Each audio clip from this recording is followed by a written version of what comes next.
I'd like to call to order the March 12th, 2025 Town Council meeting. Actually, it's the 13th, isn't it? 13th. Yeah, 13th Town Council meeting. Please stand for the Pledge of Allegiance. And Ann, would you lead us?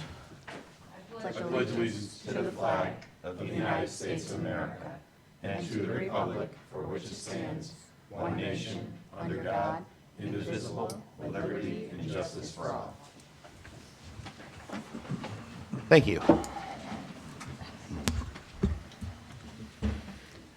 All right, we will go to public comment. Yes. Nope, go, sorry. You all set? Yep. All right, anybody inside the chambers would like to make public comment, please step up to the podium. You state your name, your address, and you have 5 minutes to make comment.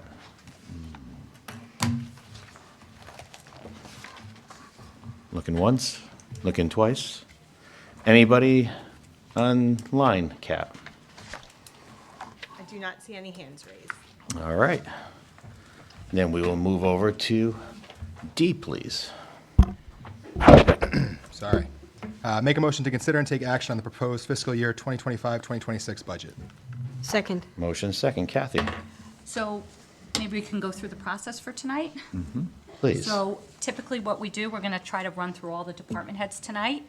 We have the schedule in front of you. I've asked everyone to come about 4:30, so people will be here and we'll just start clipping through all the departments.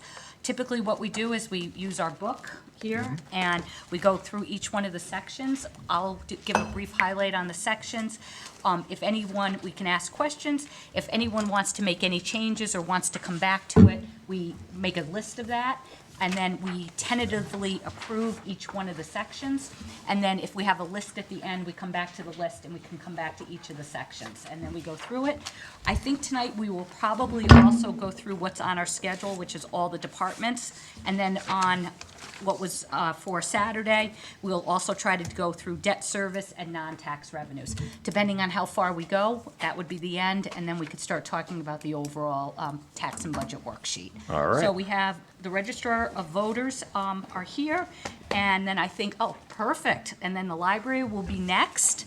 And the Registrar of Voters, if everyone wants to turn to, in the yellow section, General Administration, and the registrars can come right up to the Page 9. page 9. Thank you.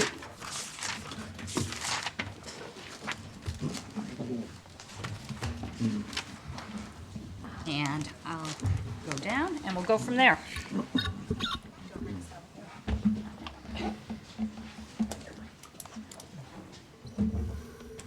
How are you, ladies? We're fine, thank you. Fine. Thank you for coming out today. Hope everybody's well. So page 9. Any comments you guys want to make before we ask anyone any questions? Well, we do want to thank you for considering and approving our salary increases, our base salary increases for the new term. So obviously that shows up in the budget, and stipends. And 25-26 will be interesting because we'll get new tabulators in the spring and we'll be rolling those out. And first general election we'll be using those will be November 2025. And a new state voting system, registrar of voter won't be Connecticut voter registration system, will be called Total Vote. That will also be launched May, June. So we have a Lots to learn. A lot on your plate. A lot of learning right across the state and a lot of teaching. We'll be going to several meetings. And train the trainers so we can train our own people after And that. then we'll be So training busy. everybody, and then for the referendum, you all will be using the brand-new tabulators. So that's going to be our first experience with all the new Which we're systems. grateful because not all towns will be able to, they don't have a referendum. So Right. it's a practice and a low So it'd be a turnout. good trial run for us. Not a chance anything. And will we're go wrong. also lucky it's not, like last fall for the presidential election with that many people, so Right. this is good. Excellent. And we'll be getting word out in the newsletter and other ways so that people are, hopefully, most people will be expecting it. It's much more friendly. Yeah, We like friendly, The don't we? new tabulators, it will really tell people right up, your vote was accepted. Oh, good. So we have to worry about, I didn't see my number get changed and all this other stuff. Nothing about those numbers That will- again. That's great. Awesome. Any questions from the dais? Brian? No, thank you for everything you guys have done, and we are in good hands with learning and training on the new systems. So thank you for that. Fingers crossed. Patty? Yeah, so based on my quick math, I think we increased your combined salaries by about $24,000 over the course of a year. And the budget last year was 136, and what's in the town manager's proposed budget is 154. So that's about an $18,000 difference. So I want to confirm that this request ballpark addresses, the new things that you just mentioned, the new tabulators, the new registration, because I did see that your request was about $10,000 more. So I want to Right, well, there's been some Yeah. tweaking, between the time the budget book came out and our salaries weren't approved until after that. So it's my understanding that what's behind these numbers, we've actually been able to take some things out that are likely not to happen, like a second referendum, right? Or a primary for the municipal. And we kind of understand that we may need to support that if we have to, but they're unlikely events. So there was some shifting around to kind of keep the budget about the same amount with our increases, with the stipends, and some of the increase that we'll be experiencing with the new tabulators and the service on those new tabulators. All right, so So, in general, you're comfortable with the Yes. budget as pro. Great. I don't have anything else. Thank you. Thanks. Sarah? I don't have any questions. Keith? No questions, thank you. Amy? No questions? Dave? Just we're lucky to have both of you in the capacities that you operate on a weekly basis as the registers of voters. So we're happy to have you. Excellent. Thank you very much, two of you. And I thank you for obviously a great presidential run for our elections. I know everything went smoothly, and I look forward to the new implementation of the machines and stuff, and look forward to smoother events for us as we go into the new year. good luck with the rest of your budget work. Have a great day. Thank you very much. Thank you. Thank you.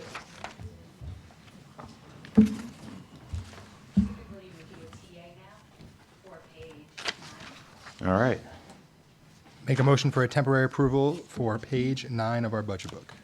Is it Second. temporary or tentative? Pardon me? What did I say? Is it temporary or tentative? Did I say temporary? Yes. Tentative. Rough start. A lot of talking from me tonight, too, on these motions. So, tentative approval, page 9 of the budget book. Second. Good luck. Motion and second. Any discussion? All in favor? Aye. Aye. Opposed? Motion passes. The library. Hi, everyone. How are you, Jocelyn? Great, it's good to see you all. Long time no see. I know, thanks for having me here. Thank you for I coming in. have Dana Pescatello with me, who's the chair of the library board. If you want to sit on the other side, Dan, if you're going to talk, you'll have a microphone right in front of you. It'll be easy. You sure? I'll share the mic with you if you want to talk. You can sit wherever you want. Page 17. Thank you. So thank you so much for the opportunity to speak with you about the library and our funding requests for fiscal year '26. I'm very proud of the work our library team does every day to help our residents have the best day ever at the library. So I invite you to visit the library's children's room early in the day, and there you'll find our earliest learners making new friends and exploring our spaces. You'll see parents, grandparents, and caregivers building foundational relationships alongside their children. A first grader visiting on a recent field trip enthused, quote, "I had a great time at the library and will come back there soon. Thank you for letting us take books home," end quote. That student was back that very afternoon with their parents to show them all the cool stuff at the library. We recently started an adaptive story time for children on the autism spectrum.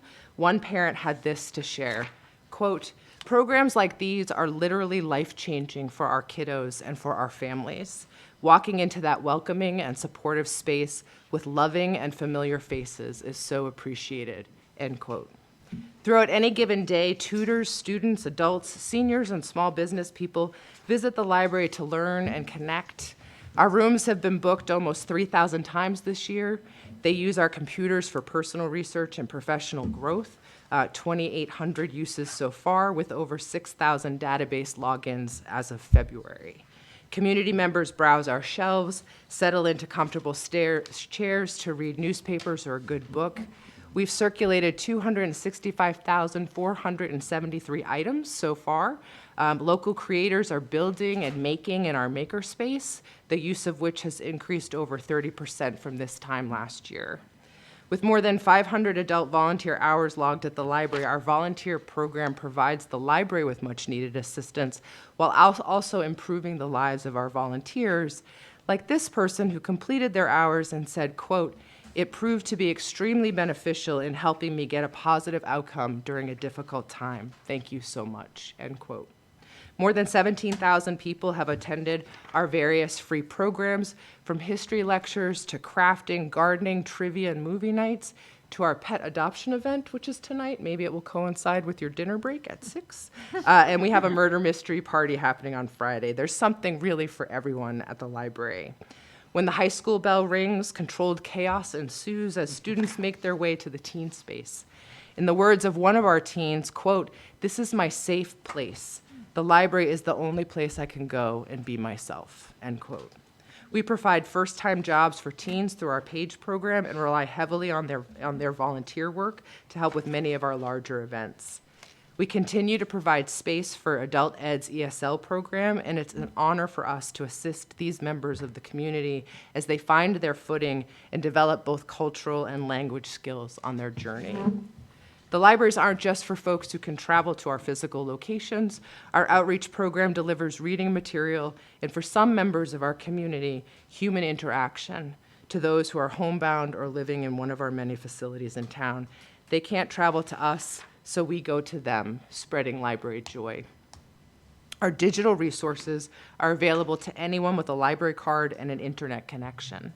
When they download a book from the library onto their phone or stream a movie in their living room, they are bringing the library into their own spaces, because the library is truly wherever our patrons are, and we've circulated over 38,000 digital items this year to our community. And we continue to grow our patron base. This year, we issued 847 new library cards to our residents. Our libraries continue to evolve and serve broader purposes within the community. And to meet that opportunity, we just completed a strategic plan which will guide our decision-making over the next 3 years. The library's mission is to empower people to learn, connect, and grow. We aim to serve as a catalyst for connection and growth, fostering the joy of reading, learning, and discovery in our town. During our planning process, we talked to many people across Farmington and Unionville, from town leaders to families, teens to seniors. And we consistently learn from our many conversations that our residents see the library as an incredible resource with room for growth. From that input, we created the 4 pillars of our plan: reimagining spaces, increasing access to materials, promoting a lifelong love of exploration, learning, and creating, and strengthening connections. We're currently undergoing a building condition assessment, and we'll create a 15-year capital plan for our 2 buildings so we can make informed decisions to responsibly care for and steward our physical plant for the next 2 decades. We will continue to grow our partnerships with town entities like economic development, community services, adult education, and the school district to amplify the great work they do to make Farmington and Unionville an amazing place to live, work, and raise a family. This includes our ongoing efforts to provide resources and support directly to classroom teachers, co-hosting middle school book clubs, class field trips, and a safe, supportive environment for high school students in our teen space. In the coming year, we will look to expand our connections to the senior center and other senior living communities across town, and work closely with community services to identify areas of cross-support. We'll partner with Economic Development and the Cultural District Committee to support the work of our cultural heritage institutions.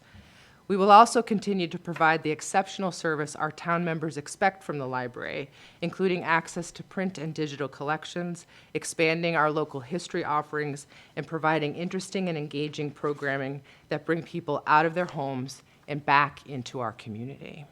We can't do any of this work without the support of the town grant to the library. This year, we ask again for a modest 2.8% increase over last year.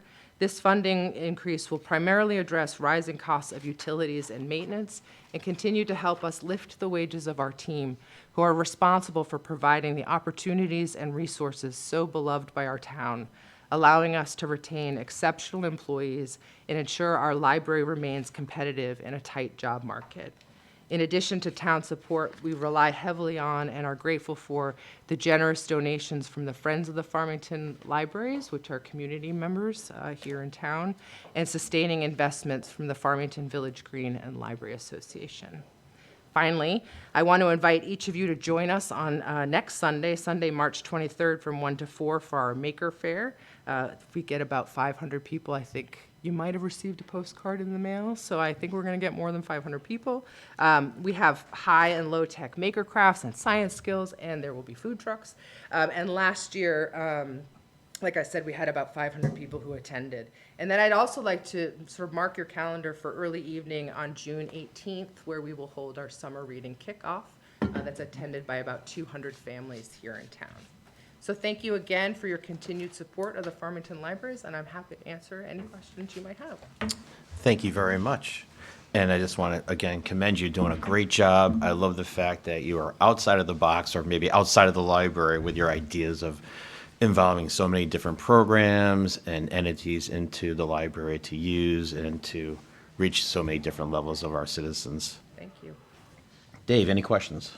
No, great presentation. Amy? No. No Keith? questions? No, you guys are doing awesome, and it was great to see, because the library obviously has lots of needs, but you guys were also very forward-thinking. I remember in January, or maybe it might have been even December, when you were checking in on where you thought the budget was going, so you're forward-thinking. I mentioned last year the fact that Jocelyn, when you came in, and Dana, when you took over, unilaterally deciding that there was a need to raise some employees' pay, which helps with morale. I just think the library is in a very good and healthy place, so no questions. Thanks, Keith. Sarah? No questions, but great presentation. Patty? So first, I recently started working remotely, so I am now in the library a couple times during the month because you got to get out of the house. So Yeah. thank you for making those comfortable chairs and making it easy to get on, and the bright light is great. Happy to have you. And I do have a question just in general about ebooks. I use a lot of ebooks, and I read a lot in the press about libraries are limited on numbers of number of times someone can borrow it, how long you can have it, and I know there's a bill pending Yes. in the state legislature. I'm just wondering how that's impacting your budget. The way that it impacts the budget is it means we have to make hard choices about what we make available to our patrons. So last summer, we actually reduced the amount of titles that were available in one particular ebook platform. We have multiple ebook platforms that we use. That one particularly was downloadable audiobooks, which people were kind of upset about. Unfortunately, the publishers who publish ebooks and the ways in which we license that content are not library friendly. They're very opaque. It's not transparent. Different libraries are charged different amounts for the same material. And you're not allowed to ask either, right? And we're not allowed, we are not allowed, they sign non-disclosure, or they ask us to sign non-disclosure agreements on our contracts. So, if I had all the money in the world, I could make every single book available to people. I don't have all the money in the world. I think we do a good job of really listening and paying attention to what our patrons are asking for and trying to make those resources, or as many of those resources available as possible. I think you may see us here in the next 5 years talking about our collections budget and that it's not sustainable as more books move to ebook platforms and more people demand electronic resources over print resources. They're exponentially more expensive. So a book that would cost me $12 in paper that I can circulate until that paper disintegrates may cost me $150, and I can only circulate it 25 times. And then I have to pay another $125 to circulate it another 25 times. So right now, I think we're okay, but there is certainly, the future is bleak, and we're really hopeful that our legislators in Hartford will hear the library community and help us with this legislation. Thank you. I think you're doing a great job, and I'll say there's only been 1 or 2 books that I've not been able to find. My husband's a big audiobook person, so he's A little more feeling some of the disappointed. pinch, but yeah, thank you for We'll everything have him you've done. call because we can help, we might be able to help him find it in a different platform. I will, thank you. Great. Brian? Thank you. Yeah, you actually answered every question I had in your presentation. Great. So thank you. You left me with nothing, except a good book. Thank you for everything you do. We appreciate your support. Thank you both very, very much. We appreciate your time and all your energy that you Yeah, put and into if the dinner break library. is at 6, there will be. No, I can't go I come home home. with a new dog. Yeah. On Could I top ask of being one- out of the one house. more Yeah, hold on a I second, have- ladies. yeah, your 15-year capital plan? Yes. Like, so that's just starting as far as the ideas, as far as pulling that together? Yeah, so we've engaged an architect, SPNA, which the town's familiar with. They're doing a condition assessment, and then they'll help us build that capital plan, and we should have that by the end of April Got it. Both buildings. for For both both buildings. Yeah, and then we'll have conversations with the town manager and Right. see if there's ways in which we can work collaboratively together on the care and keeping of those buildings. Got it. Very good. Thanks. Great, thank you. Thank you both very much. Thank You also. Keith, a TA, please. Make a motion for a tentative approval for page 17 of our budget book. Second. Motion second. Do you do the whole page? That's, For yeah, the library, line for the item library 5-6. grant, right? Not Right. page 17, right? Yeah, 5-6, what you want to call it by the line item? Yeah, 54608. yeah. I think that's what you want to do. yes. Okay. Yeah, so it'd be a TA for The line item page 5-6. 17, line item 54608. Okay. Line item, I make a motion for a tentative approval for page 17, line item 54608. Perfect. Second. Motion is second. Any discussion? All in favor? Aye. Opposed? That motion passes.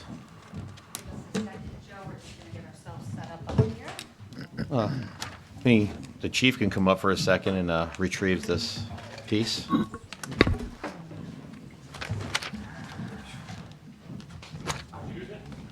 If you want me to.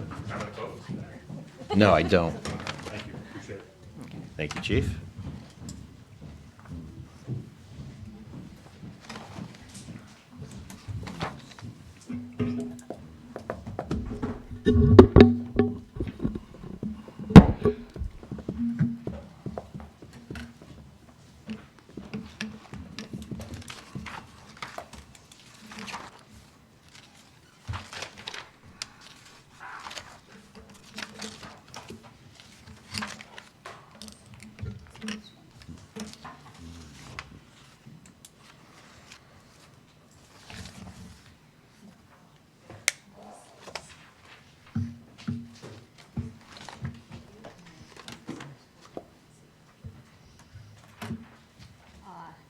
Tim, you want to come on up? We're going to start with the police department.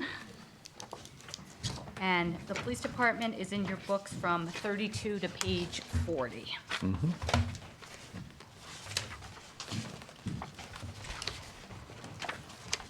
You all know Acting Chief McKenzie. Welcome. Hello.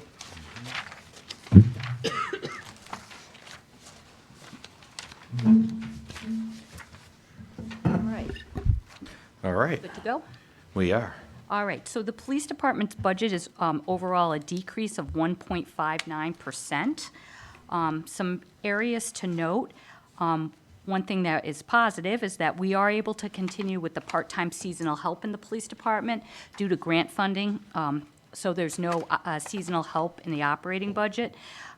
It should be noted, though, that this is the last year of that help, but for this year, at least we have the grant funding. And this is for, what is it, the trail people? The summer weekends, yeah, Summer for weekends, which, riverbanks. the riverbanks and things like that. And that's a program, I don't know if many of you know, we started, it seems like it was just the other day, but it was probably a few years ago. And it has CROs? CSOs on the trail, going up and down, going to the meet and doing things. People really seem to like that, and you can see your presence and helping with litter pickup, not picking up the litter, but making sure, giving out bags and different things like that, so people do that. So that's a program, but again, that's still in the budget. The other thing is, one of the reasons why the police department budget is so low is that the fleet maintenance account does not include any funding for new patrol vehicles and the associated technical equipment to be installed in the new vehicles.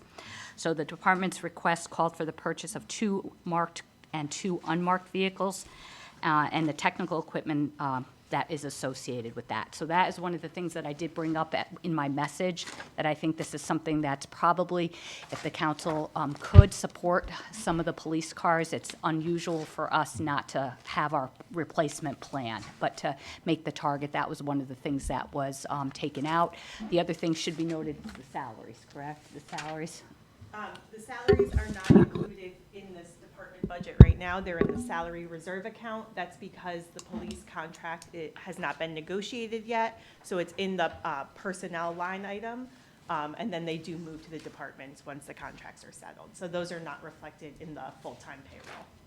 You mean the estimated increase of salaries or all of the salaries? Sorry, the estimated increase in salaries is not in this line, or all of the salaries? The increase. Thank you. So I don't know if anyone has any questions on page between 32 and page 40. All right, 32 to 40. Obviously, I do want to discuss, I don't know if it's now or we should do it later, about the cruisers and the costs. Probably should have some discussion about it. Okay. So we're looking at what, 4 overall vehicles, 2 and 2? Yes, 2 marked and 2 unmarked. All right. And we still with the Tahoes? We going back to the smaller? We were staying all? We budgeted for 2 Dodge Durangos because they were about $10,000 cheaper. Really? All The right. Tahoe prices went up this year, so we're going Okay. back to the Dodgers.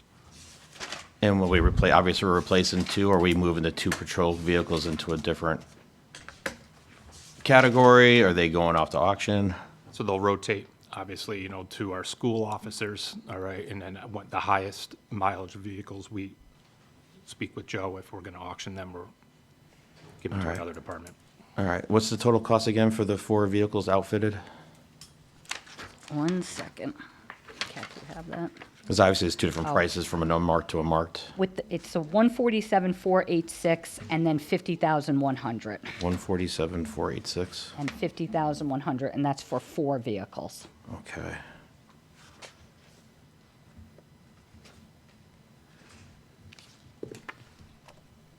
Could I ask a question about that? Certainly. Go ahead, Brian. I'm just wondering how, I mean, I don't even know how many cars we have in the fleet, but is our rotation usually 4 at a time, or do we space them out differently? We usually, I think our rotation typically has been 3, and then last year we only did 2. And so now, and we have not done an unmarked car in a while, am I understanding? That is correct, yes. We haven't done an unmarked car. So we got a little bit behind on our schedule, but, so that's why there was 4 in this one. Okay, just curious. Yeah, no problem. Patty, any other questions about that? About the police vehicle? The vehicles, yeah. Or if you have anything else, obviously. I do have others, but I don't know that do we want to bounce around, or do we want to? Well, we can talk about the vehicles then and go. Okay. Brian covered my question on the vehicles. All right. Sarah? Yeah, I don't have any questions on the vehicles. Keith? I'm all set there. Amy? My question was already answered. Dave? Yeah, I have the information on the vehicles, yeah. All right. Then we'll move, so obviously we can look into that further as we go into the budget, of what we can try to look for numbers if we add that back in. Would you be interested in maybe TAing the place where the vehicles are? Not Certainly. TAing, I'm sorry, putting a mark to come back to that page? Yes. Okay, and that would be Page 40. page 40, so Kat will make a note to come back to page 40 about the vehicles. Excellent. So then we'll open up for any other items or questions about the police budget? Dave, you have anything else about the police department? I guess, is the overtime that's in the budget, is that something that's fairly consistent year to year? I can't say that I looked back 10 years, but I was just wondering, the overall total of overtime. I would say it's some of it depends if we are down, like if we're not a full squad of officers. And over the last couple of years, sometimes we aren't because we're always recruiting, then our overtime costs are typically higher. If we have a full slate of officers or pretty close to it, our overtime could potentially be lower. Also depends on different things of people, not recruitment-wise, but also family and medical leave, people out for different things, the overtime can go. So I guess it goes sort of like this, but it's in the bigger picture, I'd say it's pretty consistent. But it does go up because when the salaries go up, the overtime goes up with the dollar amount. Amy? No questions? Keith? My question was actually on the overtime too, which was, I noticed that, of all things, the police budget, actually the estimated for this year, based on what was budgeted for this year, is under, and most of it's because it looks like on each department, the overtime has been less than budgeted. And I was just curious, sort of like functionality, how they're running. Are those hours where we don't have officers that are out there, or is it lack of need or lack of want to take on that overtime? Are you saying that the overtime is less? Yeah, so like, I mean, just even if you go to patrol, or sort of the administration patrol and a few of the other departments, we budgeted for a certain amount of overtime, and right now the estimation of where we're gonna come in at year end will be less than what was So budgeted for. just so Tim can follow us, we're on page 33, are you looking? Right, 33. Yeah, if you go to 33, but it's true across some of the other sections too, but yeah, just on patrol. So we budgeted for 800,000, we're gonna come in at 789, which is close enough that it's fine, but if you go to the full budget, I think when I looked at it, it was a little bit more apparent. Yeah, overtime, we're estimating is going to be down under investigative services, 14,000. And there was another one too that I saw, estimated versus actual for training was also lower than budgeted by like another 10,000. And these are all estimates. So, but if you add them all together, it's like $35,000, $40,000 worth of overtime we budgeted for that we haven't needed, which is, it's great to be under budget. I'm just was wondering if that means that we have a lack of people, or is it just, we worked out the way the schedules worked out, we didn't need to fill those hours? Yeah, if I can answer that. I'm the one who does the estimates. If I give you the answer. I hope I can give you the answer. I believe in you, A lot Joe. of it's based on what happens to trend over history. Yeah. Also, as Kathy said, based on the amount of staffing that's available. And not just the staffing that's available, but where the staffing is. So you could have full staffing, but if you have 3 people in the academy, you're still covering for 3 people. Sure. It's like you don't have people. So the short answer, it's based on history. It's based on what they've spent so far this year. And it's also based on what grants are available for overtime also. There are some grants that we could shift overtime costs to. And the estimate is that we're going to shift some of that money to the grants. We do have pretty much full staffing. I think we only have 1 person in the academy at this point and 1 vacancy. Good. So it's based on a lot of those factors. Yeah, I mean, it's great to save money, but whenever you talk about the police department, when you see stuff that's budgeted for, you just want to make sure that we have the people that are out there, because that's what, people expect out of us, so. Good. And just, and just to give you a warning though, or a heads up, this is based on a normal year, based on history. And quite frankly, you could have one investigation that'll just blow the whole thing up. Sure. Blow the whole thing up. So you don't budget for those extraordinary things. You budget for the norm. Yeah. But something extraordinary comes up and it'll blow the whole budget out. Okay, you answered my question, thank you. Thank you, Joe. Sarah? I have just kind of a curiosity question. What is considered a full slate for, like, fully staffed in terms of number of officers? 46. And then just curious, have you seen any trends in, like, the type of issues that you're facing in the community, like more motor vehicle accidents, anything like that, any types of crime or things that are coming up that impact kind of what you're all having to deal with? We're still facing the motor vehicle theft and burglaries of motor vehicles. Hence the ARPA grant that offset some of the money there. It was a surprise that we got it again this year, so we can put extra patrols on the road overnight hours to saturate the area, or we can pay the investigators to follow up on the stolen cars out of town. And they end up out of town, and it costs a lot go and investigate and track down some of the suspects. So, but that's the most common trend right now is still the unlocked vehicles leading to the motor vehicle thefts. Thank you. Patty? Sorry, I had to collect myself for a moment. I do have a question, looking forward into next year's budget, because I am one of those people who very much appreciates having the seasonal folks on the trail, as I use the rails trails by myself, and it's great to see folks. So,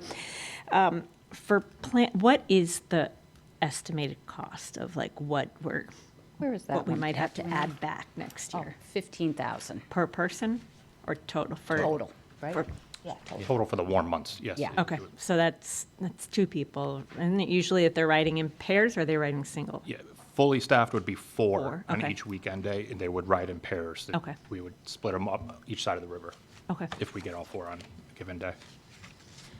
thank you. And can I assume that the difference between, like in the full-time staff department request versus manager is related to the contract negotiations? Because that's about a $30,000 What page are you on, difference. Pat? Oh, sorry, I'm on Yeah. page 33. I'm just looking at the patrol, but I think there's a couple others.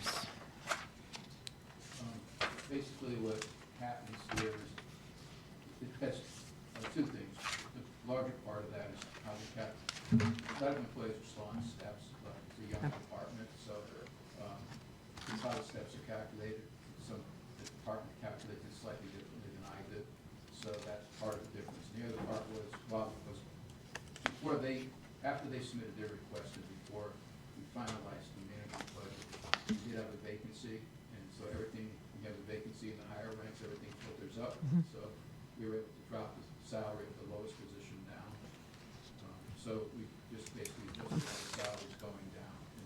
And the difference in the salary between a 5-year or 6-year officer and a starting officer is significant, and that's also part of the difference. Okay, thank you.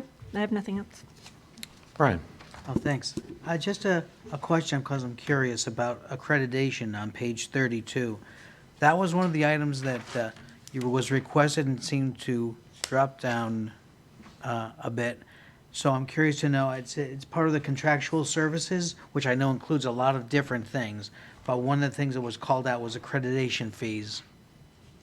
And so I'm wondering, is that a reflection of we're not getting folks accredited as needed, or are there other things that are being There's- moved around in that budget, which is fine, I'm just curious. Nope. Yeah, the contractual services has other things in it, so the accreditation is still being funded fully. There was another item in there that we did take out, which makes up that No difference. worries, that was my question, I want to make sure we're getting Okay. these guys what they need. Yep. So, thank you. In the accreditation process, it's a whole for the police department. Right, and I saw that on page 35, that we do that. Excellent. Thank you, Chief. So how do we do this since we have a open item for the vehicles? Do we still TA, just keep the Yeah, vehicles open? we TA it, and we're just coming back to that one when we come back later. Do you want me to do 32 to 39, Oh. or? Oh, yeah. We have Oh, to yeah, do dispatch also. Yeah. and All then- right, Yeah. So what, page 41? thank you.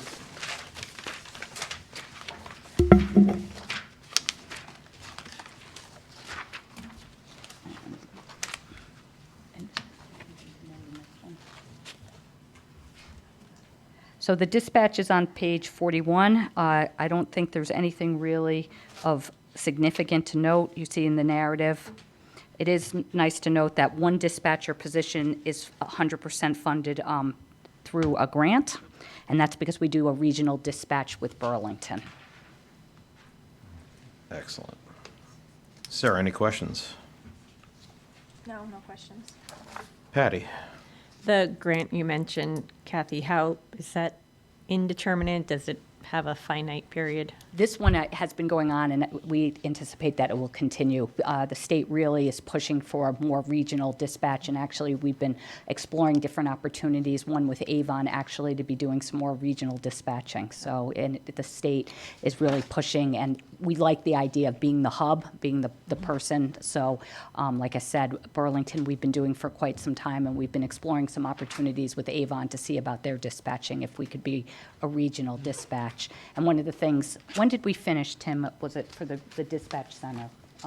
We finished in Fall? fall. Early fall? We, if you guys remember, we have supported some upgrades in technology and upgrades in the system, and they did a really great job of doing our dispatch center over again. Anytime anyone wants a little tour of the dispatch center, it's something that I'm not, if you're not used to being in a dispatch center, it's neat to go in there and see how multitask and how great the dispatchers do. There's a lot of stuff going on with the screens and all the different things, but we've upgraded the whole system. And the dispatchers, I've been in a few times after the upgrade, and they really are happy about the work that was done in there, and it looks great, right? That's awesome. Excellent. Yeah, so.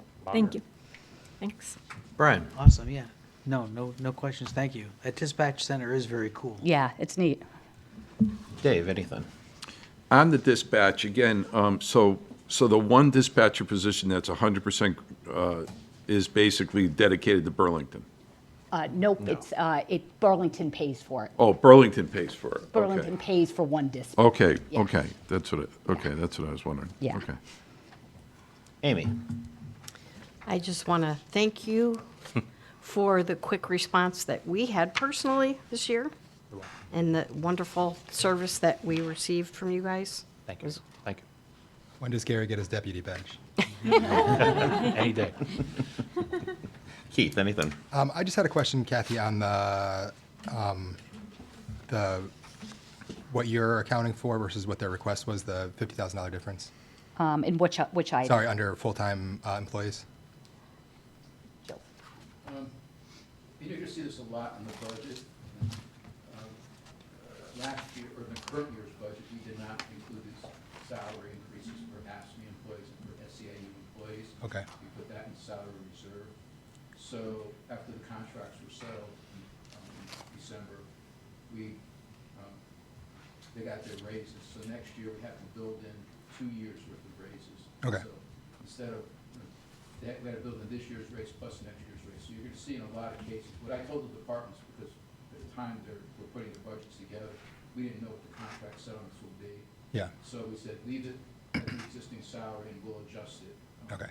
So, because I did see that a couple other spots. So as we see that, that's based on those negotiations. Whenever you see a substantial increase like that, Yeah. it's more than likely because there's a 6% increase in Mhm. the first 2 years of the salaries. Thank you very much. Anybody else? We're good? All right. So what would be the TA's, Kat? Or then, oh, that's okay. Page 42. One more. One more. Yeah. So this is really very little change. And Tim, maybe can you this is our fair share that we're required to pay, and I always forget For what. medical, Yeah, for EMD. EMS service. Yeah, EMS, yep. For our dispatch, it is the EMD service. It's our control, medical control. It's our yearly fee. The yearly correct? fee, yeah, it Yeah. doesn't change. It's All right. Any questions on the contractual services? From anybody? We're all good? Keith? All right, so, oh, no, I have no questions, sorry. All right. Amy? No questions. Dave? Yeah, I think a couple meetings ago, we approved a grant for behavioral health, didn't we? And it was going to be a joint effort with the police department, right? It was going to pull from different public service. And I was just curious, is that reflected in this budget? No, that would be in, it's not in the budget, it's a separate, that came from the opioid money. Okay, so that's a separate distinct thing, financed through the opioid Yeah. money. Okay. Exactly. Brian? All set, thank you. Patty? Sarah? Good? Good. Okay. All right, Kat, why don't you tell them what they're TAing? TA pages 32 to 39, and then 41 and 42. I'd like to make a motion for a tentative approval for pages 32 through 39, as well as pages 41 and 42. Second. Motion and second. Any discussion? All in favor? Aye. Aye. Aye. Opposed? Motion passes. And that is it for the police department. Thank you, Tim. Thank you, Chief. welcome. Have a great day. Thank you, you too. Kat, you have the note to go back to page 40 for us, for whenever? Yeah. Okay. Next, we have Public Works and Mr. Arnold.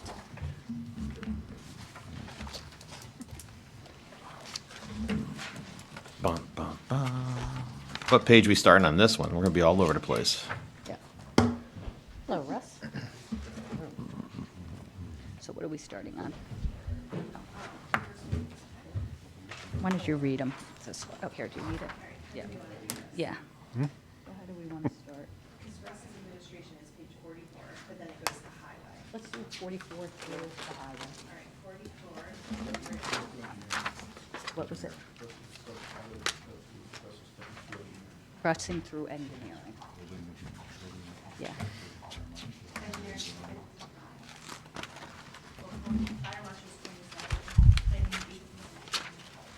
Fire marshal.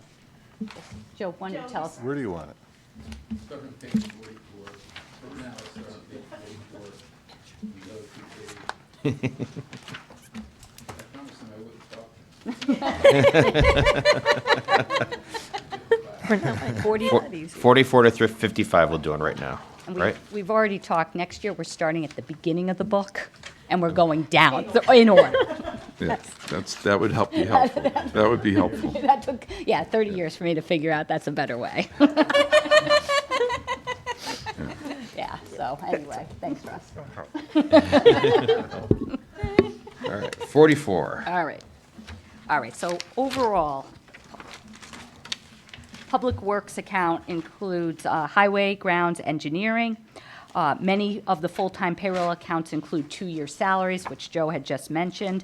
Again, another thing that we talked about in the police department is that we're able to continue with the part-time seasonal help in the highway department due to grant funding, so there's no seasonal help funded in the operating budget. Again, it seems it's really a quality of life thing, so hopefully next year we'll be able to put back the part-time help Bless you. in the seasonal help in the highway and grounds. But this year we have it, it's just with grant funding for a second year.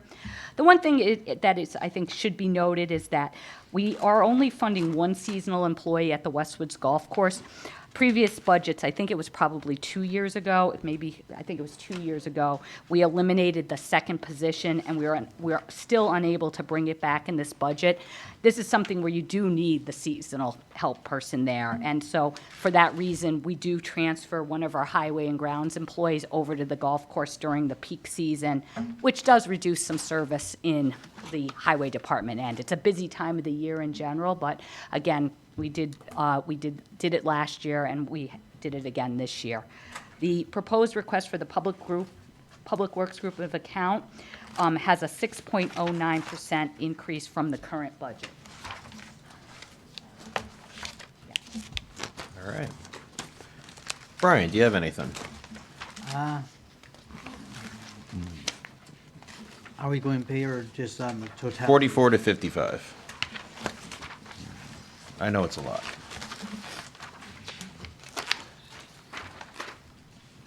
I don't have anything right now. Okay. Patty? Yeah, I had it. Sorry. Trying to remember. I'm looking at page 47, the line for auto repair and maintenance. And I noticed that the estimated for this year is 131,925, but that 23-24 was 156, and 22-23 was 162. So I'm just noticing that the request for this year is lower than it was 22-23 and 23-24. So I'm curious, do we have better equipment? Was this low on a fluke? Is there All the above. all of the above? Okay. We've replaced some of the older equipment as time goes on, and when those higher years, more things broke down for whatever reason. I don't have that information with me. I didn't think to bring 5 years ago. No. But I would say there was something big broke down. We had a big expense. There was a lot of older equipment back then. And then what we did with the 150 was we figured, hey, we're replacing a new load. Joe's given us a new loader this year in our capital improvement program. So expenses for that. But things like that. So you're absolutely right. It's Okay. older equipment getting replaced, other breakdowns, things happen. I know a couple of years ago, we had, for whatever, during one snowstorm, like 4 plows went down. So we had couple big expenditures there on a lot of hydraulics and things like that, so Okay. that's what it makes it up.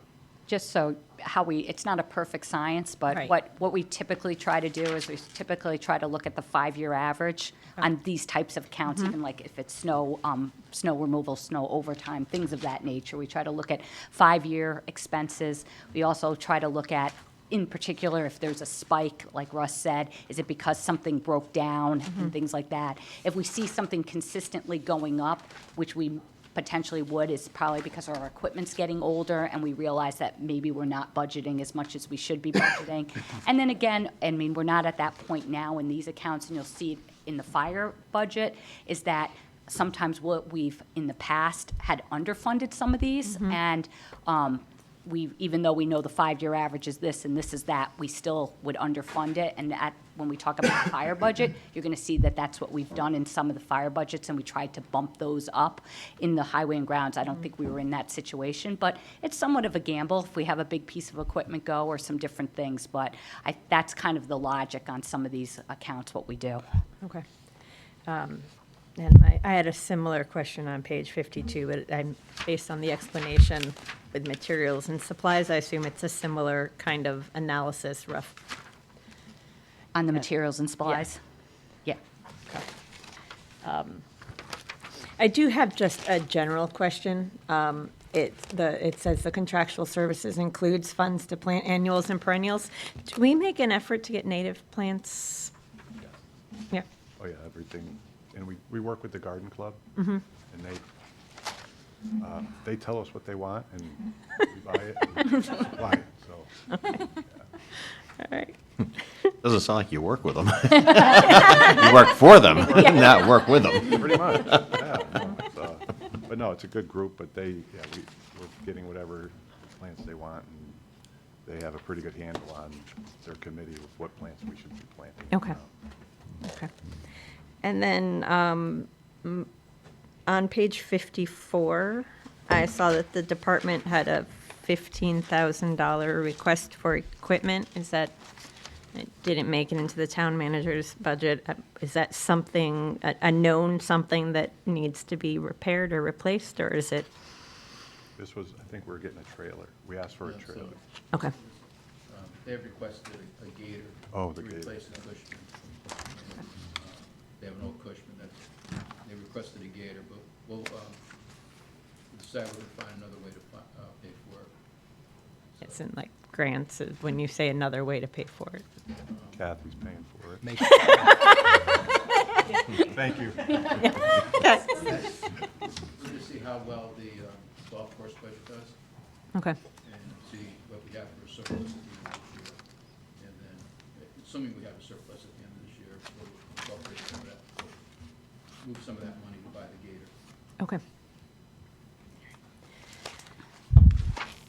I'm just looking. Oh, I noticed, it looks like we switched to outsourcing. I think that's what it said, that we're switching to outsourcing surveying on page 55. Yes. Is that from an efficiency, skills, cost? So what happened was our surveyor, after 24 years, retired, and we were able to keep him on part-time. We tried finding someone for over 2 years. Kat did a great job canvassing the whole state, looking for somebody, and we had a couple interviews, a couple people came in, but just weren't going to be a right fit for us. So we ended up getting another engineer in lieu of a surveyor, and if we need to, we do our own general surveying in-house, but if we have to do something very technical, I'm going to be the first one to tell you I'm not the one to do it. So that's why we have money in there we had money for hiring like a local surveyor to help us out in those instances. Okay. All right. Thank you. I don't have any other questions. I appreciate everything you guys do, Russ. I know you work, you have creative solutions to working with issues that come up. Tell them, because like what you sent, no, what you sent to me I just can't today. believe Russ doesn't do something. Like, really? Can we train him in the whole surveying part next? Cecilia. No, tell them about the picture you sent me today, because it's based on the last meeting we were at. So back to the Joe Swetsky sawmill. Thank you. We have the Kathy Blonsky garden plots are gonna need to be laid out again coming up in the spring, a couple weeks. So with the sawmill, instead of spending about $900 roughly in stakes, we made our own stakes for surveying, for the garden plots, and for our highway department when we're grading roads and repaving. Instead of purchasing the stakes for $2, we make them for a little less than $1 in-house. We use the Our sawmill. sawmill that no one knows about. We use that quite frequently. Hey, Well, it was in tomato inland plants are wetlands coming up. Last week. What's that? There was it did make it to the inland wetlands group last Yeah. week, the sawmill, so. Sawmill, yeah, no, it exists. We have video, we have pictures. I keep it a secret. You're gonna start doing Pinewood Derby cars for the Boy Scouts? That's a little different, that's ball season. We'll Right. figure it out. I'm telling you. Every bit helps, and we got a nice picture, how they're all stacked, and the good thing, very efficient, very cool. You can make some big money making tomato steaks. Home Depot charges an arm and a leg, We're so. growing Russ tomato steak business. Brian, I'll go back to you since I started with you. You're still going through the pages. Any questions? No, I didn't have anything marked, so I just would want to say thanks for all you do. It's awesome. Thank you. Thank you. Sarah? I don't have any questions. Keith? I have, I think, an easy one, which is just the estimated overage on the snowplow, snow and ice removal overtime, Page, Keith? page 49, right? 48 for snow and ice. So OT was budgeted at 140 and we're at like 172. I assume that's just because this was a bad year? Everything fell on a Sunday Yeah. or at night, or weekends or at night. Yeah, it did. It was, everything was on a weekend. And a holiday. And Yeah, how- so it wasn't, so the only reason I asked these questions, I just want to make, so it's not that we're a person less in the department. I know you could always use more people, but it's just bad luck. Yes, we can always use more people. Okay, that I get. But it was just the time Just the proximity. timing of it. And again, it's like, we go through it, and Joe is very good about doing the 5-year average, and, you know, you roll the dice, and this is one of those years that we lost. The last couple of years, we did very well. But because of the way the storms fell on weekends and holidays, it just cost money. They were nasty, too. Yeah. Yeah, they weren't fun. Right. I don't know if we realize it all the time, but I don't know why it is, but snowstorms fall on the same days. They do on a pattern. They do. On a pattern all the time. And so when they start at the beginning on Fridays and Sundays, the whole rest of the winter, that's when they're going to be. And that's what happened this time. There were Sunday nights and then into Monday, and we had a couple of holidays, and they always were on Sunday nights or whatever it was. But it's a pattern. And to reiterate, we are one of the few towns in the state that we only bring in half a crew for pre-treating. The majority of towns bring in a full crew just to pre-treat or on assault. If the police call and say we have icing conditions or we have we bring in 7 people. So we save money there, and all our guys have bought into it. We did that probably in 2005. We went through a little bit of a turmoil because it was a change in philosophy on how we were doing things. But overall, you know, when the guys realize that instead of getting called out everybody every night, you know, because some nights we'll get a crew in every night for whatever, just because of the temperatures and the Icing. right? icing and Right. rain, something happens. But when they realize that, hey, I'm not getting called tonight because then I can get a good night's sleep, it kind of helps out the team where only half are coming in for that salting. But it ends up saving the town money. So it was a really good change in philosophy. Okay. Very Then, efficient. same question on street maintenance, which was that's a little bit over on 2. So that is page 50? It just looks like that's going to be over. And again, I'm asking the same question over and over again. I just trying to get an understanding of it. Estimated for this year, we're at 120. And I noticed that we moved the ask up also for this year's current budget, which I think makes sense. But what was the reason for that, or was it just a lot of work? A lot of, basically with the paving and a lot of being shorthanded. Okay. A lot of overtime because of, not having enough guys. We put one person up at Westwood's full-time. Yeah. And then with the larger, we got a lot of paving, you know, it's a good thing to have, good problem to have here, but it ended up costing a little more because of the overtime. Yeah, because my general line of thinking when I was looking at that just was, well, if you add them both up, we're at around 55 or so. But because the snow thing is really just bad luck, because in my head, if you're at 55 and maybe you go another 10, 20, and then you put a full-time person, do we knock out all the overtime and then everything's kind of taken care of? But it doesn't sound like that's the case because some of it's just crummy luck, so. It is. That's why my line of questioning. But if you're willing to put another guy in, we'll take him. No One of comment, the sorry. things I think- I was reaching for something. I don't want to compete with Russ. He makes me look like a jerk, you know? One of the things, and we've talked about it before, and it's throughout all of the budget, actually, is that we run with very low staffing. and Yeah. We do supplement with overtime, and we've never really got to the point where we felt that the overtime was, that you'd hire some more people. Yeah, as long as we're, yeah. We try to balance it out, but honestly, between Russ and I have been talking about it quite a bit, because I think we've talked about it a little bit, is that people aren't as interested in overtime anymore, in Yeah. general, not everyone, but there's a different philosophy, and it's hard when we base how we run things on a lot of overtime. Yeah. And so we're trying to look at it, and right now, the job market for all sorts of public works jobs, whether it's high-level engineering ones or even the maintainer types of jobs right now, when we used to get 70 applicants for a maintainer one position, and we're getting We're lucky if we get 20 and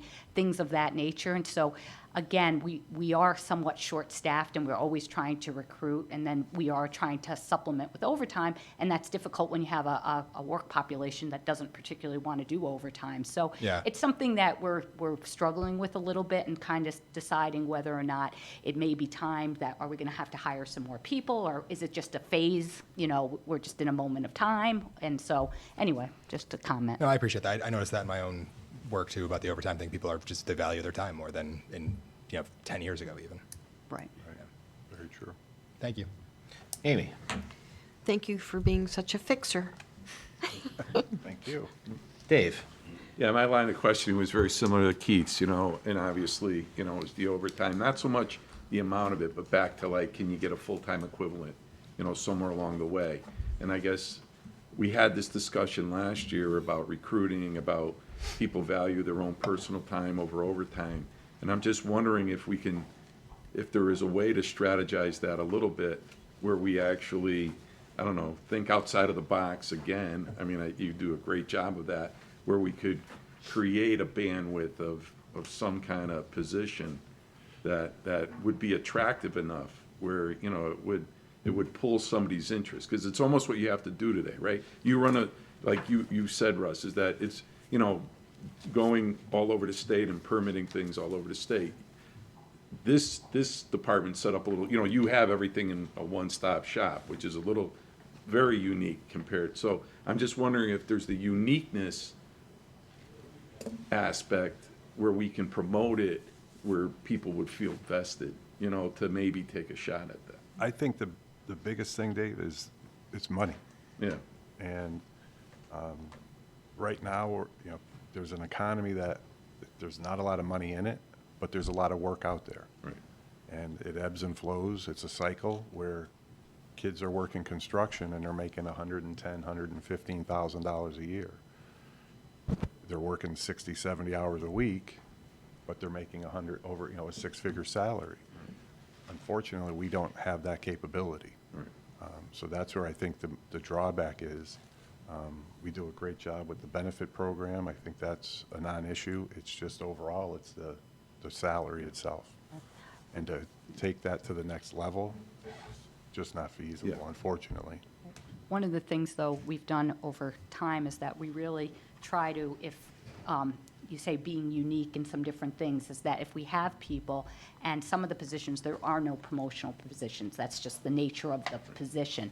But if you have someone that's a really good employee and different things, we try to cross-train, and we're creative, I won't say we make up positions, but we kind of make up positions, and it's a unique position because we have such a good person and we want them to stay, and we have different work that they can do. So we have it, and we have planners that do building, we have have this that does that. And in some ways, that's really great, but in other ways, when that person retires and you want to try to fill that position, no one else is like that. And so, but again, trying to find creative positions, and we always try when we recruit to say, once you come in, if you have an interest in something else, Russ, and then we have a person that had an electrician business, and we say, well, listen, we could probably have you do some electrician work here. If you're a maintainer and you can do this, if you're a carpenter, we can have you build something, you know, because Russ and Jim are always trying to be creative and using the people we have to the whatever skill set they have. No, one thing else, just to follow up with that, is when we need bodies, like we go to the treatment plant, they come and help for, you know, whether it's leaf pickup, plowing, just in general with our road paving programs, they're out there helping, you know, to get the job done as well. We pull guys from the Westwoods, and and it all depends on what's happening. You know, so we have a crew that, the good thing is everyone will step up and help without any, for the most part, without any kickback. Right. So they bought into the philosophy that we're selling. Right. And it works. Right. Does it work great every day? No. But I think we're on top of our game, where we have, you know, we do as much as we can. And Kathy said, you know, if somebody has a skill, we try to let them use it and let them run with it, so that it, you know, they have a different mindset too. Right? I'm just not some guy who Right. digs a ditch. You know, I can weld. So, hey, we need this done. Why don't you come in? And they go in the shop, and you just see a different step in their, you know, gait in their step. They just, hey, I'm doing something that I'm contributing my skill set, so it works out well. Yeah. Yeah. Money's money is the tough issue. I mean, obviously, right now, you have work all over the place, you have public work all over the Right. place, and, you know, it's a difficult climate. Right. And then when there's not a lot of economy going, well, then we get 60, 80, 100 applications for a job. But we've been in this set where it's a good thing, you know, things are getting built. But those people aren't going to give up a 6+ figure job to come in for, you know, Not 80% of it. Yeah. Right? 80% of that, right? And that's just the reality of it. Yeah. But That was my question. Thank you. All right, thank you. Joe, can I ask a follow-up question? Sure. How, it occurred to me in your conversation, how, are we generally on target with the road paving plan? yes. Okay, thank you. No, everything's there. We're doing Portage. One thing I did, just so you're aware, I flipped Portage Crossing to the first round this year, just because it was really falling apart about a year and a half ago. I've taken a lot of phone calls and emails, and so we moved that up to the front of this. That'll be the first round this year. All right, thank you. All right, so I think we're going to TA 44 to 55. Make a motion for a tentative approval for pages 44 to 55 of our budget book. Second. Motion second, any discussion? All in favor? Aye. Opposed? Motion passes. All right, the next ones are pages 18 and 19, so planning, and ZBA 20, 18 through 20. All right.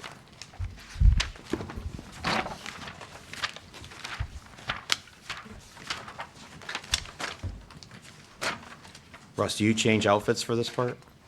I could be right back, but I can stay right here. Just think of me as something different right now. Change your hat?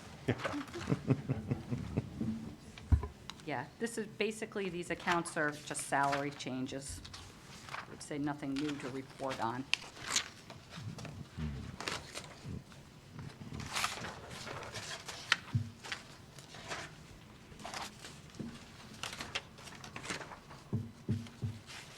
All right. Very strong planning team we have. Just want to give a shout out to them. I would second that, being at the TPZ meetings Yeah. and so forth. I mean, they're a team that does their research, they're a team that dogs down on their detail, and every project has details. They're a team that works together, like, to solve, anybody that comes before us is always, there's always things to mitigate. Right. And they're certainly proactive in that. And, yeah, so I would compliment that team. It's not an easy job, but they're very detailed and they work, they're very seasoned, all of them, very good. Any questions? I'm good. Anybody on this side? All right, so I guess we'll TA 18 through 20. Make a motion for a tentative approval for pages 18 and 20 of our budget, 18 through 20 of our budget book. Second. Motion second for 18 through 20. Any discussion? All in favor? Aye. Opposed? Motion passes. Page 27, please, the fire marshal.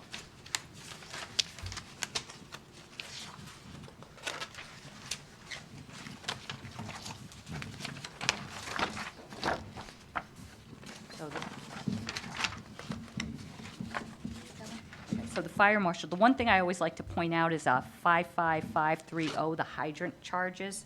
And you can see that we spend $1,214,777 is what the proposal is. Again, this is our hydrant charge. It's just I like everyone to notice it because it's just a big amount of money that goes into the hydrant charge. And when utilities go up and different things, this is a big number. And when it increases, it's a large ticket item for us. Very much. Any questions on page 27? Anybody to the left here? I do have one question. You're to the right. Because I'm curious. You're to the right. I am right. What do you have, Brent? I'm curious, only because I don't know, I see that we're, and rightfully, giving money to other water districts for hydrants. Do we provide any water to other districts? The town doesn't provide any water to anybody. We don't Okay, I was just provide any curious. water. This is all, they're all Like one privately owned, and these are the 5 water companies that provide water to our residents or commercial businesses within the town. No, I just didn't know Yeah. if it was going both ways. I was just curious. Yeah, no, so Connecticut Water has Avon, they have, the majority of Avon water up there. MDC is in West Hartford and Okay. various other towns. Valley Water is at a plant. That's right. That makes sense, yeah. Thank you. It's on the New Britain line. Which water tastes the best? Who's getting the best water in town? Are we live? Yes. Poland Springs. Shout out. Anybody to my left? Thank you. I think it's pretty straightforward. All right, can I get a TA for page 27? Make a motion for a tentative approval for page 27. Second. Motion is second for page 27. Any discussion? All in favor? Aye. Aye. Opposed? Motion passes. I think our next one is 43, and that is the building inspector.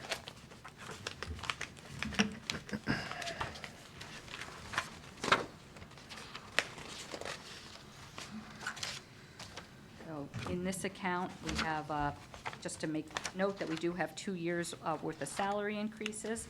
One of the things I think we're happy about is that we do have finally, it has been a while, full staffing. We have a building official and assistant building official that, knock wood, and they've been working out. You've been very happy with that. Very good. So that's something that we had struggled with for, I think, a couple of years almost. And so we do have 2 really talented building officials for us, so we're happy about that. Excellent. Dave, any questions? None. Amy? No question. Keith? No. Sarah? Nope. Patty? No. Brian? I think I'm good, but I was just curious to know for that full-time, the reason you just mentioned, is that why the department request was lower and then it went up for that? Russ forgot one of his people. I did. And he was very nice to point that out so clearly. Don't like to say it. I thought it was the union contract. I was going to let it slide. Yeah, that was, I want to be in that union. Yeah. We always love that when we're adding that money back in, when they forget to put it in. I was chastised very heartily. Don't do it again. Sorry, dude. Yeah, similar to that. Can I get a TA for page 43? make a motion for a tentative approval for page 43. Second. Motion is second for page 43. Any discussion? All in favor? Aye. Aye. Opposed? Motion passes. We're doing refuse? No? 71 through 73.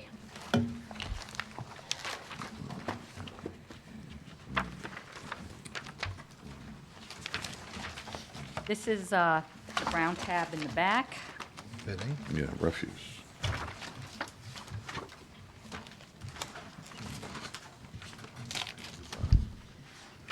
As you can see on the waste collection fund on the first page, the total revenues is $2,192,361, and our appropriations balance that off. The bottom line is that the budget includes a 3% or an $8 rate increase, and the annual fee will be $276 per household.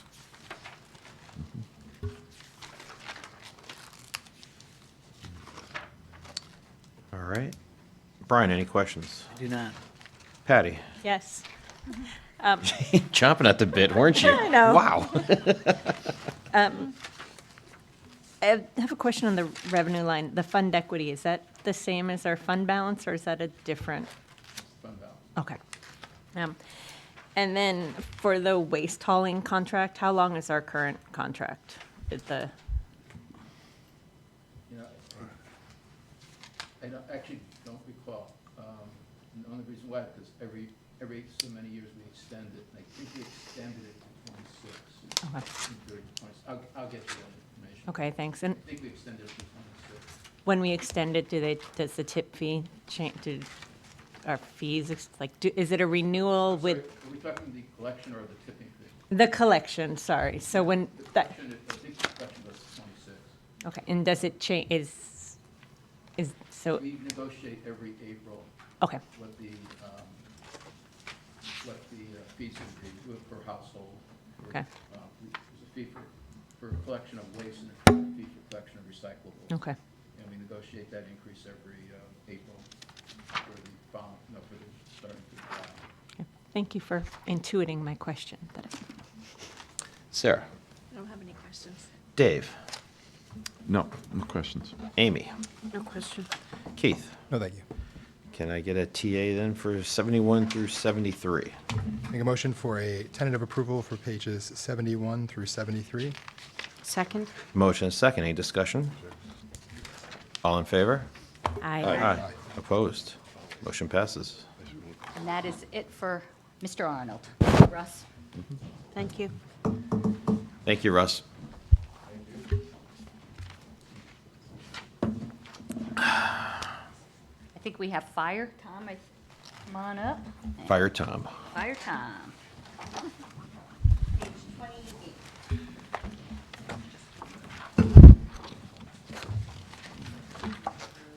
Oh, sorry, 28 through 31. 28 through 31. Trying to keep up with the council president there.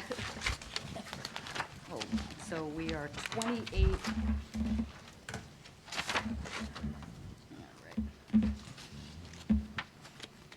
All right.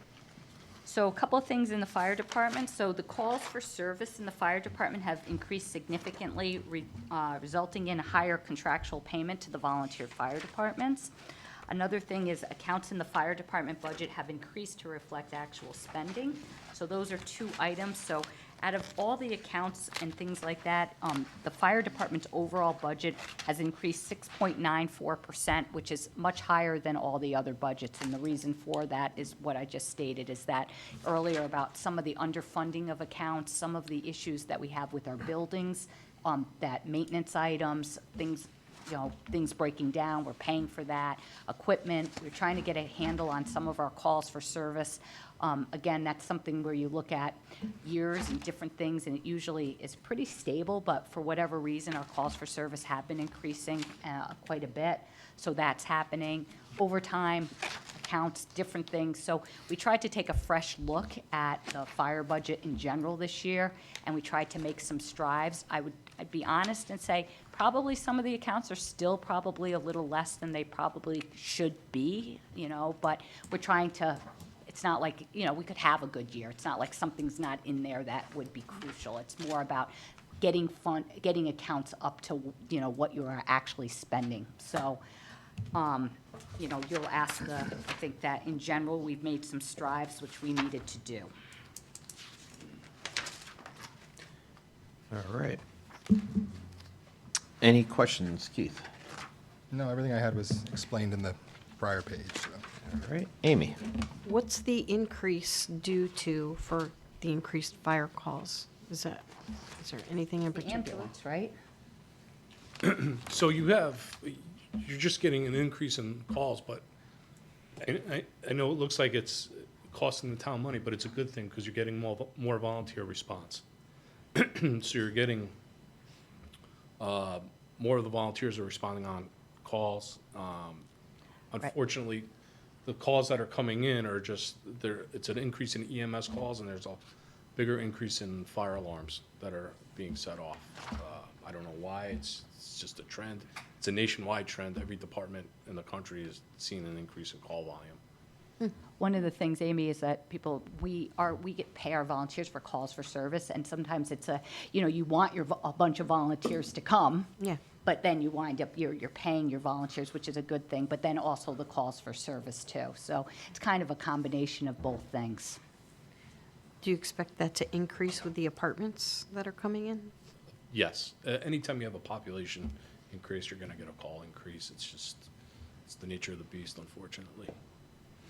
We always try to look, and we made some changes because it's a lot of the, it's medical now. A lot of the medical calls, as you're probably familiar, is that we've evaluated, and I don't know what it was, if it was 2 or 3 years ago, with our medical director and with our volunteers, our chief, our director, we looked to try to have a certain amount of calls that the volunteers don't go to, and because we used to have the ambulance and the volunteers go, and we stopped doing that because first of all, it burns out the volunteers, and it also costs money. So I think we're looking at our chiefs meetings that we have to look at maybe the next level of calls to see if we can not go to those calls too. And so instead of having the ambulance and the volunteers go, you just have the ambulance go. Because again, as of the volunteers getting up, a lot of times, and, one of the things you always hear about is that going to some of these assisted living, and you don't want people just having to come and take someone, and we're asking the assisted living place to have someone on duty to do those types of things.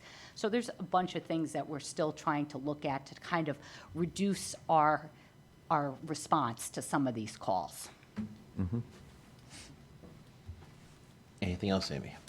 No. Dave? Well, that was one of the questions, and I think you've kind of answered that. One question I had on page 29 was on the overtime line there, 23, 24 was, it's come down substantially, in the revised budget and then the actual and so forth.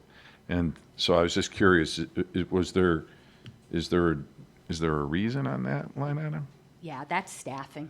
Just staffing, that's a staffing issue? Yeah, with the paid firefighters, if they're out for various reasons, we have to supplement with the overtime. So if we have not full staffing, then our overtime is much higher. Okay. And so right now, knock wood, we have full staffing. So our overtime we've seen over the course of this year has been going down because of that. But when you have some vacancies and some different things, and over the last couple of years in the fire department, we've had substantial turnover in the paid people, and that's why our overtime was very high. Got it. Okay. And then their full-time, the salaries, have they been negotiated and We're are they? going into negotiations. We're going into now. negotiations on them Yeah. now. Okay. Yep, that's all I had. Sarah? All my questions have been answered. Thank you. Patty? Could you, going back to you mentioned the assisted living facilities, Kathy. It's my vague recollection that as part of zoning approvals or somehow they have an obligation to have someone on staff. Yep, that's something that I think they recently, like, when I say recent, I lose track of time, but that was changed over to have that. So I think when any new place comes on board, some different things that they're required to do that. Okay, so that'll address, because a few years ago, I was talking to someone who explained to me that it was the assisted living facilities that were really driving a lot of the calls because. Absolutely. Okay. And Tom, do you know off the top of your head, what did we change that really helped us reduce the calls? It was something. I can't remember what it is. So what happens is like an assisted living or a medical facility, if you already have a nurse or a doctor there, we said, you might not have to have volunteers respond to it because we already have a licensed medical professional there. So we just dispatch the ambulance. Also lift assists, you know, unfortunately, you have an elderly population, somebody just falls off the bed or slides off the bed. We don't need to send 20 people to do that. An ambulance crew can sometimes handle that themselves. So things like that where, you know, of course, if it's a major medical, we dispatch the volunteers in the fire department. But if it's something minor, and I know the NFPA and all the governing bodies that cover fire and EMS, they constantly look at it because a lot of towns and municipalities, that they're running into the same issue where, you know, they're getting burned out because they're going on 40, 50 calls a day in some places. And unfortunately, 50% of them are, I don't want to say they're nonsense, but they're not required to have people there. So that's what we've done here. Are there, if a facility, now that we've made the change, require people on staff, if they don't meet that, is there a consequence for them that then like somehow pays something? Yeah, I Does have that to, ma- let my me ask question make Shannon sense? about that, because for planning, I'm not sure what the requirement is, but I do know that it's interesting, because once we made the changes a few years back, and you really, really saw the reduction of Okay. calls, but now the calls are back up again. And so I think it's just the volume of calls and some different things. And I think that we're looking actually almost for another layer to stop going out. But again, we want to make sure we're offering a good service. The volunteers, you also want them they want to go on calls. So it's a fine balance of, you know, what you want to do, but you also don't want to burn them out. So Right. it's a never-ending kind of looking, and we have to work with, what is it called, our medical person that says, you know, you don't have to have a response for this, and then you have to work with your chiefs and your volunteers and your director. So Okay. but there is definitely, like Tom said, I think the population and different things, we just have a lot more calls. Okay, thank you. Brian? Thanks. You know, I just have a question because we respond to calls on Route 84 and the extension, and I just feel like I've seen a lot more accidents on the highway. How big a component of our budget is that? I don't know if you track that. Well, one of the things that I wouldn't say track it, but the state has, what they've done is that, believe it or not, the money has not ran out, I don't think, is that when you make a call on, when we go to a call on 84, we are reimbursed from the state of Connecticut a little bit of that money because it's on the state highway. And I guess, thank you, Joe. We had that in the past, like I guess in the way past, and then they ran out of money, and then they started it again. So we are able to track, so every time the call goes on the highway, it's typically East Farms Fire Department, they have to fill out a form, and then they get reimbursed. Thank you, that was my Not question. fully, I don't Yeah. think, but just they do get some reimbursement for that. Because there seem to be a lot of, Yeah, I agree. thank you. Yeah. All right. Thanks for your service, man. Thank you, Tom. Can I get a TA for pages 28 through 31? Make a motion for a tentative approval for pages 28 through 31. Second? Motion is second. Any discussion? All in favor? Aye. Opposed? Motion passes. Next is Economic Development Rose. EDC Rose. Road is going to be 14 and 15. Hi, Rosie. Hi, everybody.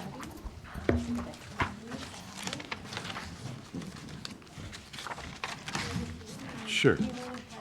Sure.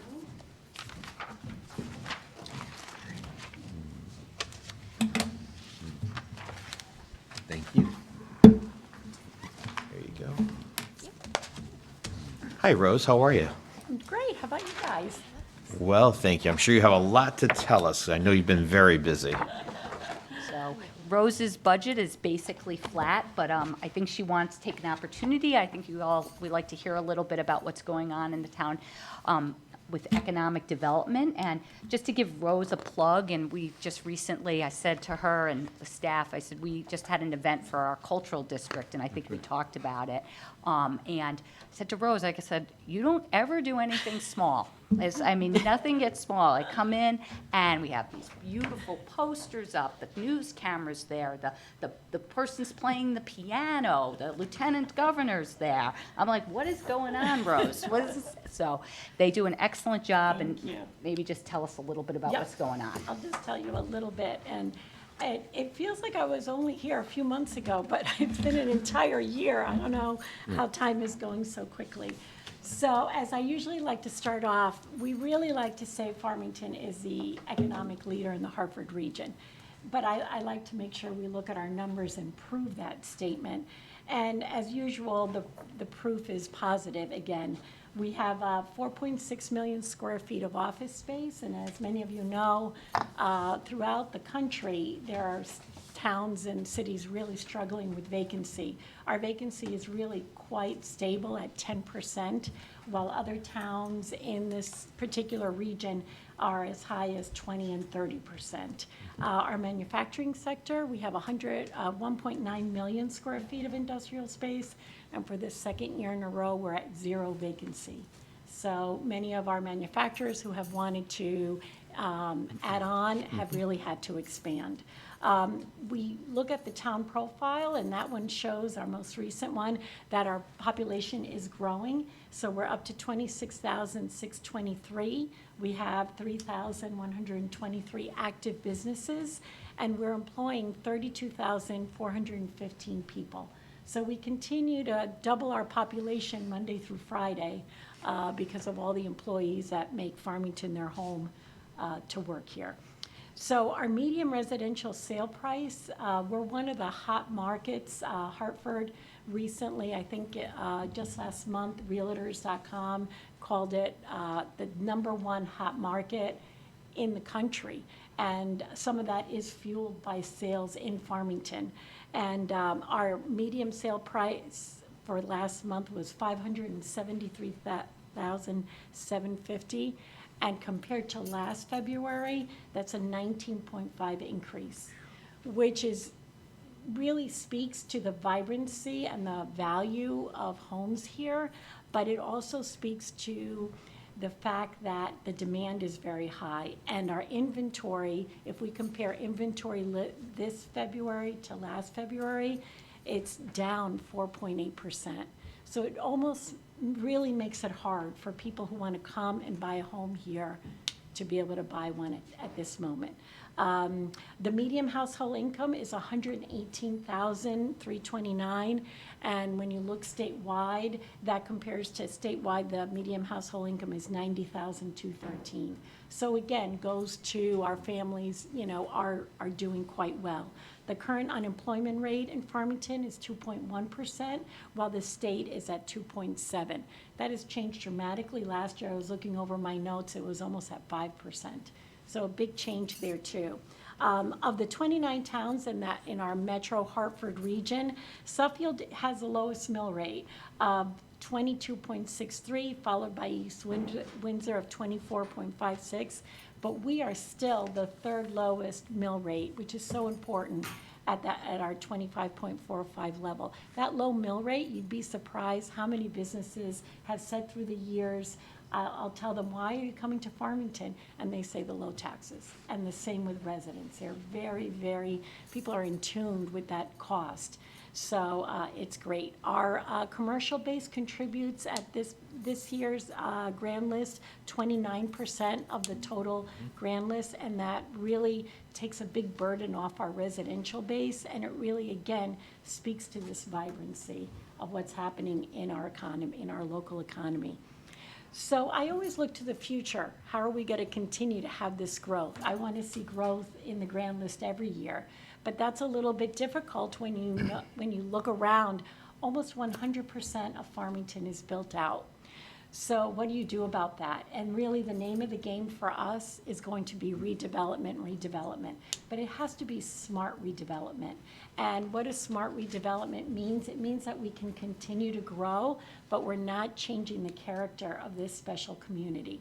And I have to give kudos to our planner, Sharon Rutherford, and the TPZ, because they have done really some very forward-thinking, business-friendly regulations that, for example, allow manufacturers to grow. Like I told you before, we have 0 vacancy rate. So manufacturers that have wanted to add to their existing facilities before had some trouble because they couldn't be more than 50% coverage. So Shannon and her staff came up with these great regulations that will allow the ability to have more than that 50% coverage, making sure that that company then makes increased investment in underground water and other remediations to make sure, yes, can we allow businesses to grow?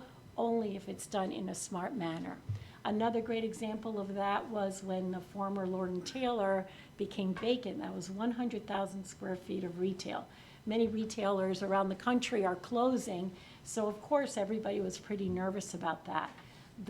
The owner of that property came and said to me, you know, do you think we can have other uses other than retail? Shannon and her staff looked it over. They ended up allowing medical use, and as it turned out, we didn't need that because it was Jordan's Furniture who relocated there. And that was a great relocation. Again, redevelopment. It's that Jordan Furniture not only added to the tax base, but it contributed part of that $39 million increase to our grand list. A big portion of that was Jordan's. So it just goes to show when you have business-friendly attitudes, when you want businesses to strive while protecting the community, it really does work. Just last month, they did a small little change, and that was permitting food trucks. And you think to yourself, what is that going to do? It does a lot, because there are a lot of restaurateurs who start off with food trucks. So it kind of gives you that bubbling entrepreneurship and opportunity. So they limited it to different areas of town where it's appropriate, where at commercial use, and they did all these very smart conditions to it. So it's that type of ability that we as a town are really looking forward and making businesses feel welcome here and they can strive. That's kind of giving us these great outcomes. 3 great projects that I'll just briefly tell you about. Mott Corporation. They have facilities on Spring Lane, a very, very successful advanced manufacturing company. They wanted to expand. They had no room in their current facility. They came to me. I was able to locate an underutilized office building at 1690 New Britain Avenue. It had originally been manufacturing, so Shannon was able to help that applicant move it up to get a zone change. So that empty office space now all of a sudden has 67,000 square feet, a very advanced manufacturing space, innovative. That's where they have their innovation center, and they've hired 100 people just in that one spot. That's the perfect example. Another great project that we just finished was the UConn Health, their Brain and Spine Institute. They were able to, they're leasing it, which is great for us because having it leased by UConn Health means it doesn't get off our tax rolls. And they have a beautiful new facility with advanced state-of-the-art healthcare right for our residents in their own backyard. They were able to consolidate various different services in their main campus, so now that opened it up for new services on the main campus, and then we have a brand new building. I had the privilege of having a little tour. I couldn't believe the things they're doing there. It's magnificent. And then the last one is 2 affordable housing projects right on South Road. Great projects. Why? Because it addresses this need that we have.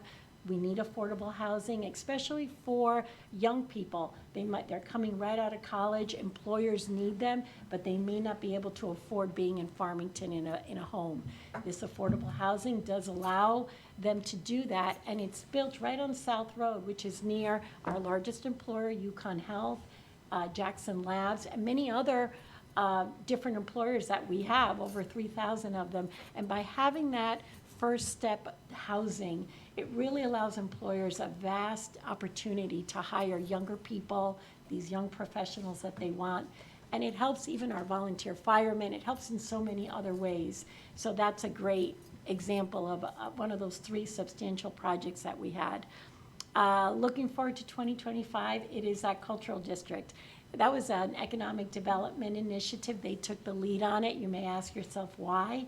And a lot of that has to do with, number one, it allows us to support our arts and culture. It brings tourism here, which then helps the small businesses who people may shop or drink and eat at, which is all important. And it really starts to continue to build that vibrancy in the community, pride in the community.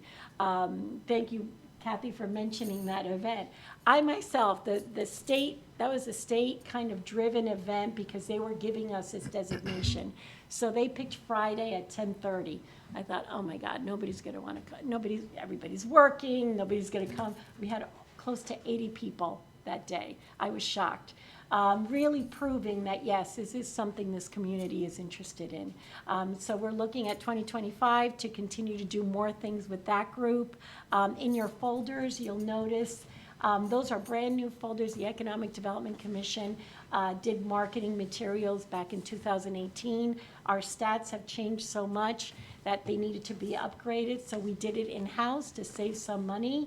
And those are our new folders, which a lot of companies really love to receive when I visit them.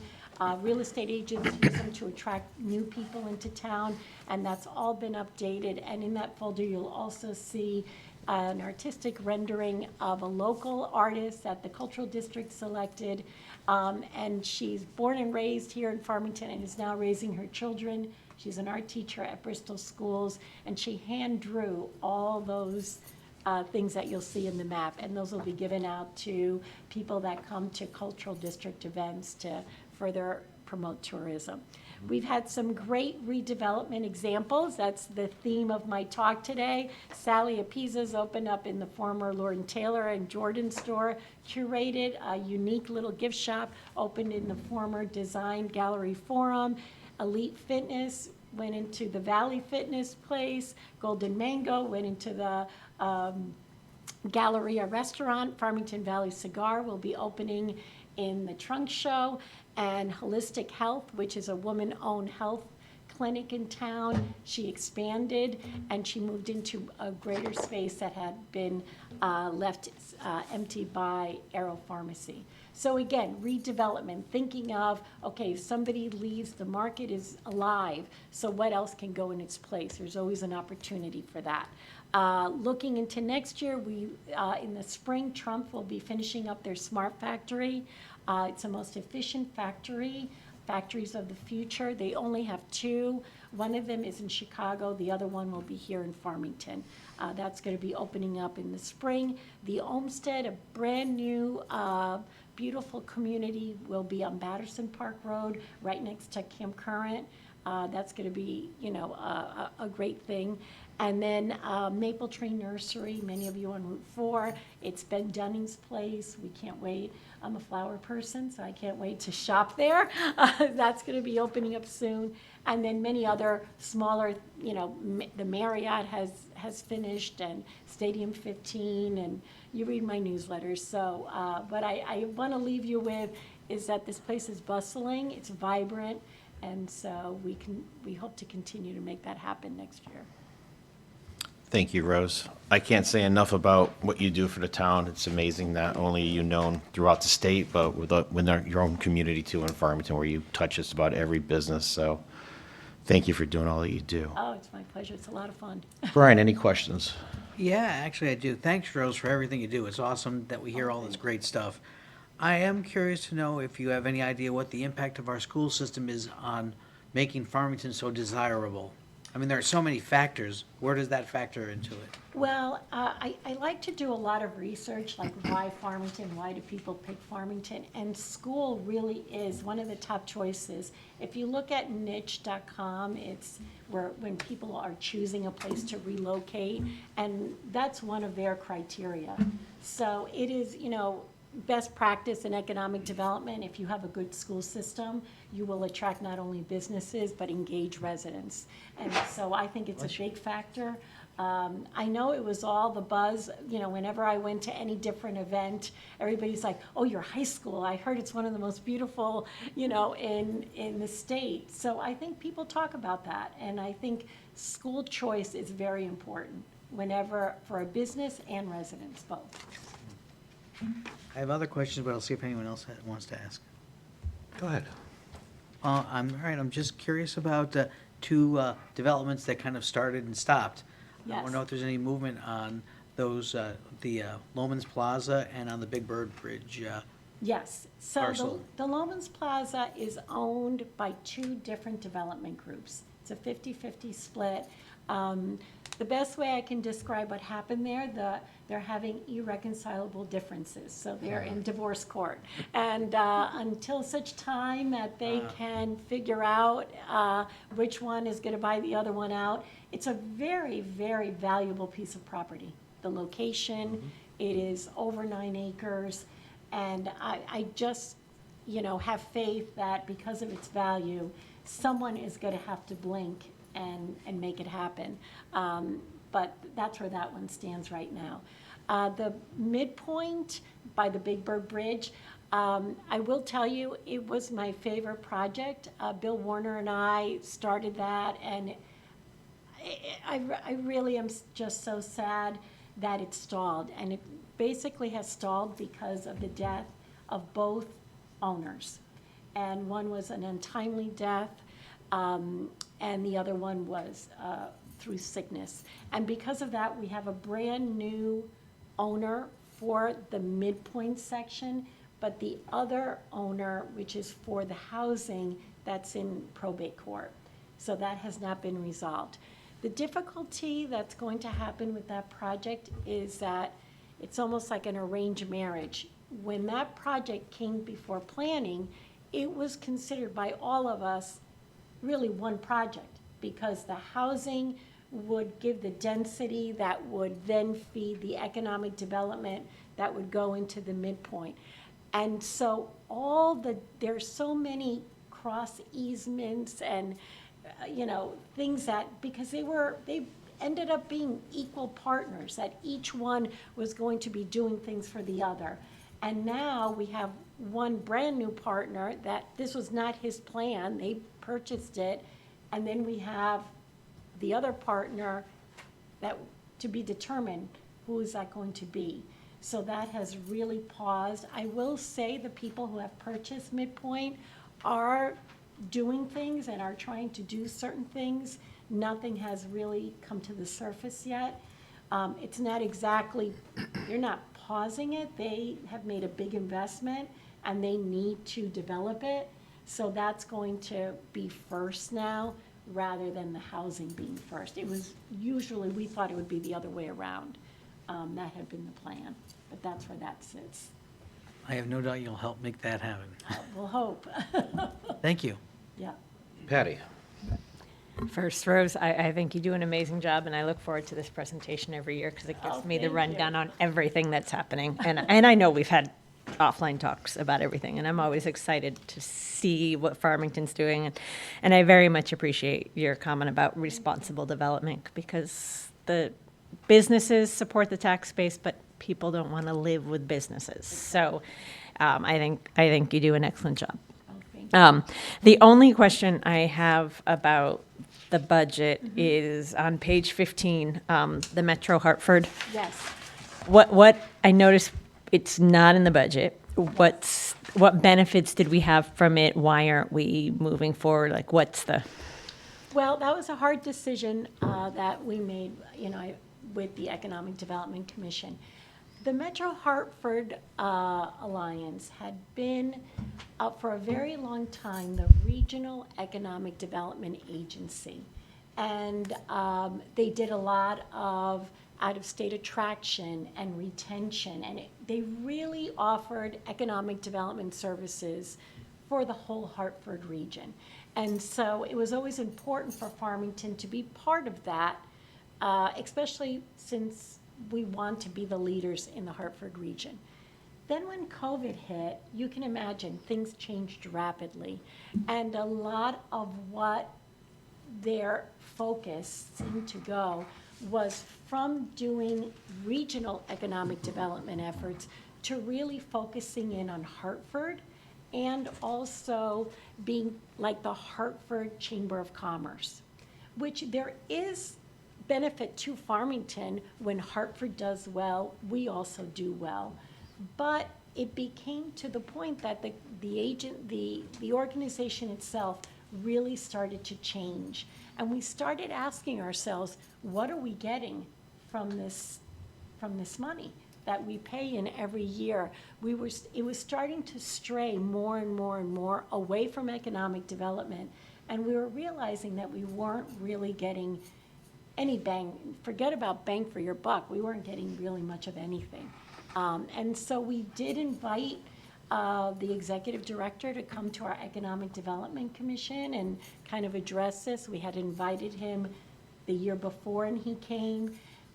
And I could tell he kind of struggled a little bit saying, how are we benefiting, concretely? We really couldn't come up with that. And so all we could think of was, we invited him again. He did not come. And so we just thought that was very telling. And we thought to ourselves, well, we have this great initiative, the Cultural District. Maybe we take that money and use it very, very much on a local level to see what can we do to help this new initiative get it off the ground. So that's what we decided. That sounds like a good strategic decision. Thank you for explaining. Yeah. Sarah? I don't have any questions, but I loved your presentation. I really love these materials. Oh, They're so good. beautiful. Like even these, and you did these all in house. They're gorgeous. Yeah, well, yes, that's what I was going to say. I give all the credit to Amanda. We all have our strengths and weaknesses, right? And so Amanda just has this vision. And I just have to tell her, I want it to look like this, and then, like, magically, she does it. And I love, like, her use of font. We had done the materials originally back in 2000. We started in 2017. We produced them in 2018. In fact, Brian, I think you were part of that.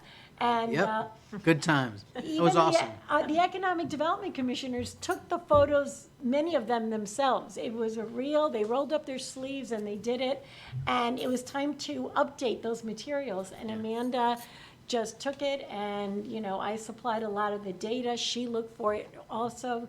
She rewrote it. She put in all those pictures. So she did a beautiful job. And you built on the branding.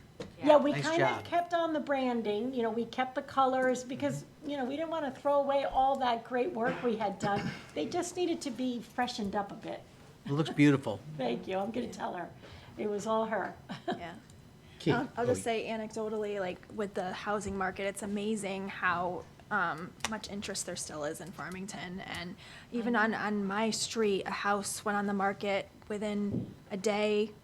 They'd had like 10 offers. We saw so many cars coming up and it sold for far, far over asking price. So it really is a testament to what's going on in Farmington. Yeah. People really want to be here. Right, and it's unbelievable because before COVID, maybe 5 or 6 years ago, our housing market was very stagnant. And there were lots of people who live in Devonwood who would call me up angry. They're like, why isn't my house selling? And it has totally turned around and between the low inventory and the hot market, I feel bad. Someone like Amanda, who we love so much, she's like, I can't find another house because she's outgrowing because she had a baby. Yeah. So that it's important to be able to offer more options. That's one of it. Keith? I have nothing to add. Rose, the only person with a higher approval rating than you is Nash, and it's not even a person. Really good presentation. Why, thank you. Nothing.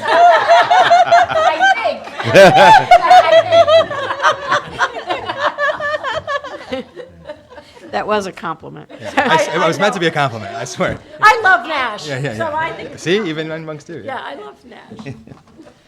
No questions. Excellent work as always. Thank you. Yeah, Rose, excellent work. I would just echo your comments. I think we've taken the opportunity like TPZ and kind of looked for opportunity. I think you're always looking out for opportunity. I think that's really what's rounded out Farmington. I think, like you talk about the redevelopment, the repurposing of things. And I think, you know, we're strategically located. We have a lot of just pluses in the plus column. And now it's taking advantage of all those other things. Right. In leveraging what we need to do to make that happen. And I think we're on a good course. I think you're a big part of that, and I would thank you for it.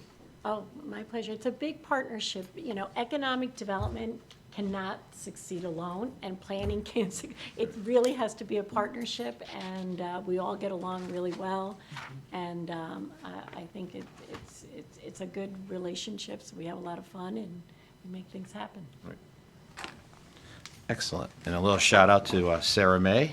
Yes. Yeah, that's really came out great. Yeah. Isn't that great? She did a great job. So can we get a TA on pages 14 and 15, please? Make a motion for a tentative approval on pages 14 and 15. Second. Motion and a second. Any discussion? All in favor? Aye. Opposed? Motion passes. Question, on page 16, the regional associations, is that part of it? I'm just curious. Which one? You said 14 and 15, We're at 14 and right? 15, Oh, Brad. 14 and 15, you Yes. said. And 16 is the regional associations, is that your thing, or? We haven't gotten to Wait, that one. okay, sorry, I thought that was your No thing. problem. I was thinking, I don't think that's mine. Thank you, Rose. Thank you. Yeah. Next, we have community service. I think Nancy's here between pages 56 and 66. What is it again? Community services. Pages what? 56. The yellow tab. Hi, Nance. Everybody's talking. 66, that's what she was saying. 56, 66. Yeah. I was just getting the 6 part, couldn't hear the 66. Hi, Nancy, how are you? Very good. How are you? Very well, thank you.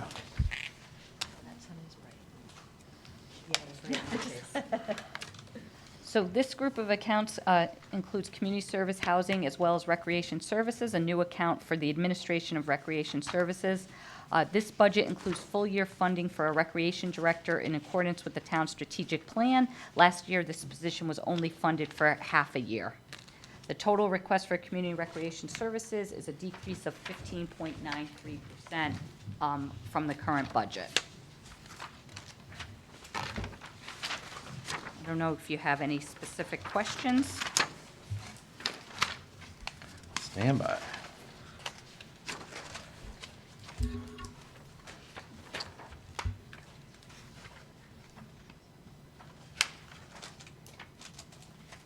We did make some movement of some of the items that was in Nancy's original budget into Jesse, who's here, into the recreation budget. So that's where some of those decreases are, just so you know.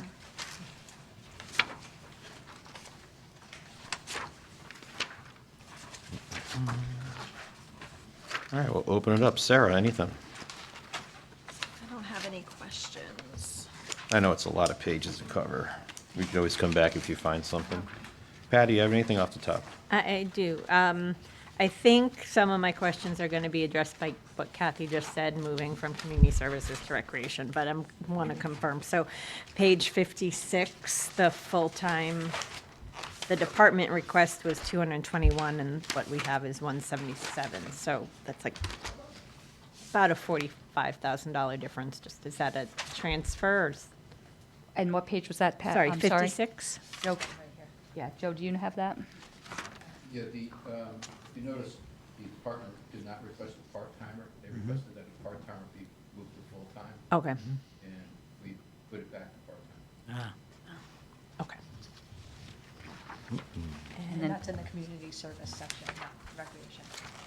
And then, just what page, Kat, just so I have it? 63. Just to make note on 63. This is where the half-year salary for the recreation director was budgeted last year. That Okay. account is basically zeroed out, and a new recreation account with just Okay. recreation expenses has been added.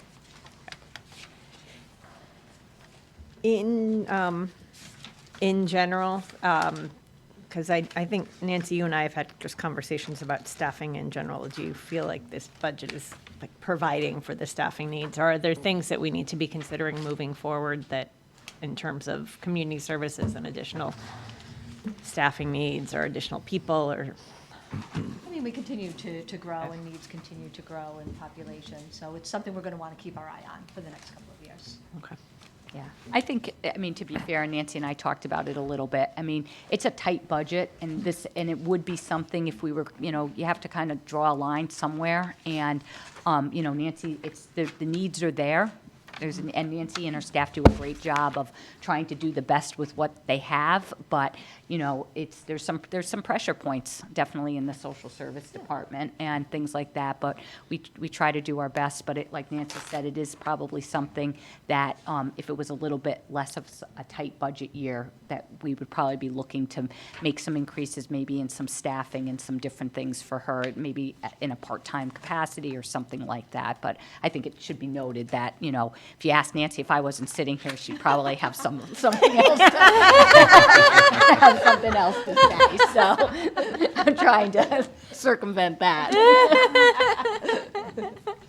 I'm sure your role changes a little bit anyways with not having to watch over recreation anymore, so you can Yes. now put And 100%. just some of those things in the administration are just growing, like the fair rent and, a lot of those issues. And that was the reason for my request and recognizing that it's a tight budget, but it's something I'd like to, keep the conversation going with Kathy over the years. Right, and I think one of the things that Nancy and I have not had a lot of time, we're going to try to address it, I think, in the upcoming goals and objectives for Nancy is that, with not having recreation and social services and stuff, what she's looking for and what we can do and what are the big priorities and look at some different things that maybe she wasn't able to do before because of recreation and what is the top things and some different things to evaluate everything, and I'll be looking for her input. We haven't really had that conversation yet, and it'll be interesting to see, and there's things I know Nancy has an interest in, and things that, like you said, are growing quite a Yeah. bit. Yeah, So, absolutely. those types of things. Patty, you have more? I know you said you had several. Several. I don't think I said several. Yours? How far, what was the highest page number that we were going, what was this through? We are 56 to 66. Okay, so on page 64, it's the Mountain Road buildings. Yep. I noticed in terms of what types of building repairs and maintenance need to be done? Like, Is that the one we're going to do, the front porch? Yeah, the second front porch. The second front porch? okay. Yeah.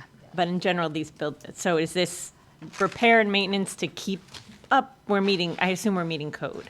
Yeah, it, They're just old buildings. Things. Okay. Yeah. People live there and sometimes not always take as care of it as we'd want them to, so just the upkeep for things. Okay. And just, I guess a point of question. It only went down, actually, no, I was looking at it wrong. Never mind, ignore my question. I was comparing the wrong two numbers. And a few years ago, I know there was 5 years ago now, we're talking about Stonehouse and repairs and things that needed to be happened, and this is 65 for Stonehouse. I'm just curious, were those repairs done? Or is there ongoing needs at Stonehouse? Well, Stonehouse, it's interesting. So we made some significant improvements to the outside of the Stonehouse, and now there's apartments on the top, and then recreation was on the bottom. So I think, was it because of the flood? What happened now? Yeah, that we ended up getting some work done by an insurance. An claim. insurance claim. And so what's happening now at the Stonehouse, and we'll be evaluating it, is the upstairs is vacant, and we're leaving it vacant. Downstairs temporarily, recreation, Jesse and her staff are moved back in, kind of bare bones, until they can move into the 1928 new town hall. And then between Jesse and the staff and everyone, we're going to look to see what we want to do with that building. The outside still needs to be done, but it's we've done some progress on it. But now with that whole complex out there, we want to look at it and see if there's any innovative things that we want to do, and some different things. It has a great outside porch on it and things of that nature. So we're making progress, and right now it's temporarily being used as office space. Okay, thank you. I don't have anything else. Brian? Oh, thanks. Yeah, I got a question on elderly services. I'm kind of curious to hear a little bit more about the growth of need for elderly services in town. And what page is that, Brian? That is page 60, and it's not a budget question per se, but I'm curious to know about how the need for outreach to seniors has grown in I town. mean, it's definitely a huge need in town.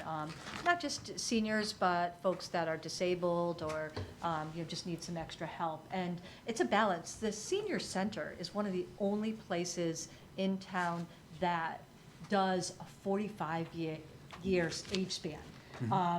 The needs of the 55, which I'm actually eligible, 55 up to 100 or 105, the needs that they're looking for are so great and so different. So it's trying to keep up with all that based on what their mental health needs are, wellness, and, what a 55-year-old is interested in is going to be far different than what a 95-year-old is different in. So just the growth in the needs for all those, whether you're providing it in a building or you're going in their home, is just significantly different. Yeah, there is a lot of need. Yeah.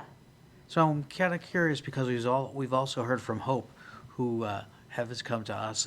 How do you work with Hope, and is there a difference in how you guys reach out to people, or do you work together, and do they help you guys do stuff, or how does that? We I don't absolutely know. work together. They are a nonprofit programmatic agency that provides Meals on Wheels and a loan closet. Okay. So I look at us as kind of the focal point that has the first interaction with the folks. And then it's one of the referral sources that we may make among many. Someone Right. may need home care, they may need our dial-a-ride transportation, they may need Meals on Wheels. So we're kind of the case managers, and Right. we have licensed counselors that kind of would go out, do the assessments, and then determine what services. And Hope Partners is one of our first referrals at all times. Awesome. I didn't know exactly how that Yeah. worked, so I was And kind then of mental health curious. services, I mean, I could go on forever of all the services that we set people up. It's a Yeah. whole patchwork of care. Thank you for doing that. It's a huge need. It is, thank you. Keith? I have no questions, but Nancy, you deserve a lot of credit. You have a very hard job. I only sat through one housing fair rent hearing so far, and you deal with that level of, mediation, Yes. which is, part mediator, part therapist, and all these other things that you have to juggle. It's really an incredible job you have, so thank you very much. Thank you. Amy? I have no questions. Dave? Yeah, I would just echo, Keith's comment. You do a great job, and it's a tough arena to be in to keep those services at a high level. But I do have a couple questions. One would be on the elderly services, page 60. My curious, what I want to know is, I know we get a grant from the U.S. Department of Health and Human Services, the Aging Cluster Grant, for $16,372. And I'm curious, how does that find its way maybe here? Do those dollars arrive here to do something in this area? NCAA, okay. I just didn't know exactly, we call it something different, so. Okay. Just clarify. Oh, that's fine. I mean, So our NCAA grant, which is where that comes from, it's the Title III, is what fuels our wellness services. And every couple of years, we've changed it. As I said, it's a huge age span that we're working with. So right now, our grant is working with our wellness center or our exercise room, if you've seen it. Right. It helps pay for our trainer, Brian, who's a rock star, who's wonderful with the seniors doing fall prevention, Beat PT. We do boxing for folks with Parkinson's and all of that. So that's where the 16th, that goes to all towards wellness programs. It's due tomorrow at 5 o'clock, and I'm 98% done for the next grant, which we're going to include, because you can do 5 years for a Right. specific thing, but we're also going to start some more mental health, which is just, post-COVID, outside of youth having mental health, there's seniors who are like, you're never going to stop me from going out into public again. So the anxiety is high, and we want to start some mental health. So our new grant, and I'm hoping to get a little bit more than the funds that we've gotten in the past few years. It's a pretty extensive grant. Great. To be able to address not just the wellness, but the mental health as well. right, and that was kind of my question, right? My question was, because now we've split off recreation from you, I'm hoping those are the opportunities too that present themselves, right? That you're able to focus on these things and widen those programs or those grant opportunities for that. Obviously, the backdrop of what we have going on in the United States at the highest levels with funding. You know, we'll have to see how that plays out, but I'm glad to hear how that specifically rolls into what we do now and the fact that you're Yeah, and expanding. the senior center is just it's a place, obviously, we have recreational facilities. Right. But I take great pride in the fact that we are one of 13 in the state that are recognized for providing a full range of services. And yes, people come for certain activities, and that's absolutely wonderful, but also there's the whole wellness, mental health, beating loneliness, discussions, all of that happens. People can get Medicare help, they can learn where to get in-home care, they can get transportation, as well as, play a game of chess. Right, right. And we know that these things are just growing and growing and growing, so as we can adapt to that and expand to that, that's obviously in our favor. Great. And that's obviously the population that Yep. I love. One. Yep. The other question I had was on page 58, and I was just curious on 58. The youth coordinator salary is supplemented through funding from a youth service grant. Is that, again, the youth service grant, is that just something that kind of you apply for every year or in a 5-year period? And is it backstopped, or is it like, would that fall off at some point? Now, we've actually received the Youth Service Bureau grant Yep. for 38 years, I think. Oh, okay. For quite some time. And it's based on our demographics of our community. So it's a set amount. They tell us, you qualify for this amount. We then apply for additional grants to run things like our juvenile review board, our at-risk teen counseling groups, our education, which are covered through other areas within the YSB, the Youth Service Bureau arena. So we have some part-time staff that works in that arena as well. Right, right. Because a lot of those services are grant-driven, or at least backstopped grant-driven. So it's glad, you've clarified that, and I thank you. Those are my 2 questions. Excellent. Is that it from anybody else? Nancy, thank you so much. You do a great job as you. Oh, no, Staples House. We just have Oh. one more. What page is that? What page is that? You want us to do a TA for these Yeah, why don't you do 56 that? to Yep. 66 first? Yeah, that would be great. All right. Make a motion for a tentative approval for pages 56 through 66. Second? Motion is second. Any discussion? All in favor? Aye. Opposed? Motion passes. And now you said page 22? Page 22, that's the red house here on campus, the Staples House. This is where Nancy is housed, and just really general repair and utility accounts have been adjusted for usage and rates. One of the things that we're going to start looking at is, Nancy and her staff are going to be moving out of the Staples House and into this town hall, the town hall annex. So what we're going to do with the Staples House, it's a nice building, but it's hard to maintain. It has a big steep staircase. There's a lot of things that go along with it. So that will be something that we're going to try to figure out what the use is going to be of that building. But Nancy is going to be moving in here. Any questions? Anybody to my left? Nope. To the right? All right, can I get a TA on page 22, please? Make a motion for a tentative approval for page 22. Second? Motion is second. Any discussion? All in favor? Aye. Opposed? Motion passes. Now we can say thank you, Nancy. Thank you very much. Thank you. Hope you have a great time and get that 2% done. I think we have Jesse and Jeff here. And what pages are we on, Kat? So there's one recreation services page on page 67, and then we'll probably do the rec. Okay, so page 67. Hi, Jesse. Hi, Jeff. I feel like I'm at Keith's restaurant going through his menu. We have tight menu. We're not the Cheesecake Factory. We keep it one page. Everyone has met Jesse, our new rec director, who I said before has hit the ground running for us. So we're very excited about that. Her and the team are gonna be coming to the April meeting. We did hire a new golf pro. We have our new recreation director. We have the Carol's lunchbox.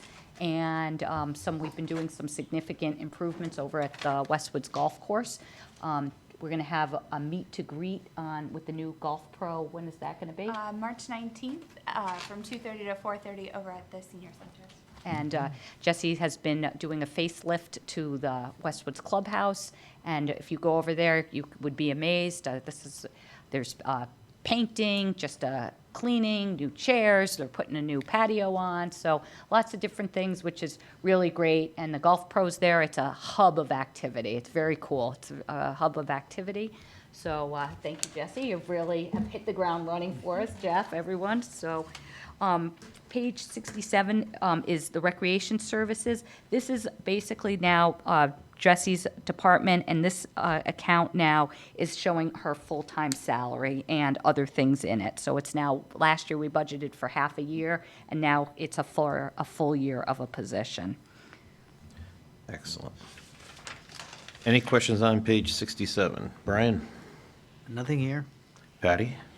My only question is, because a lot of this is moved over from the community service, what was the combined, so we don't have a lot of past year numbers. Kathy, can you is most of this? This is, what is this there- actually is just a salary, and then I think it's showing the building and repair of the stone house, correct? This is 1 year operation of the Stone house. Okay. So Which is, everything basically is, I don't want to say new, if you went back maybe, what, 5 years? Yeah. 6 years? probably even longer than that, but yeah. At one point, recreation was at the Stone House, then they moved out, and now they're back there temporarily for the next year. So that's what we anticipate the expenses will be for that office for next year only. Okay. With the exception of obviously the salary, that will be there continuously, hopefully, and the communication. No pressure, yeah. Hopefully. Yeah. That's a positive Is the ink comment. dry on the contract? The communications, that's the telephone, and that's always been there. Actually, if you look at Nancy's budget, you'll see that. That's the dedicated lines for recreation. Okay, great, thank you. Any other questions for page 67? Sorry. That's a compliment, so you should be happy. Can I get a TA for page 67, please? Make a motion for a tentative approval for page 67. Second. Motion and second, any discussion? All in favor? Aye. Aye. Opposed? Motion passes. The next item is the rec fund, the red in the back of the book. And this is our recreation fund, which is not funded through the operating budget. If you look at that first page of the recreation fund, you can see that we have the revenues of total revenues of $1,338,680, and you have the appropriations of $1,338,680. So it's a match. It's the different programs. It's the sports and physical fitness, the cultural and creative, the social programs, the bus trips, and then the contractual services. We have something, inclusion services, the camps, and the administration of the rec department. And so this is all, the revenues come in and the appropriations go out. We look to balance it. This is something now, Jesse's brand new here and been working with Jeff, and we're going to be looking to see, it looks, not any significant changes, but different programming and different things as we go along.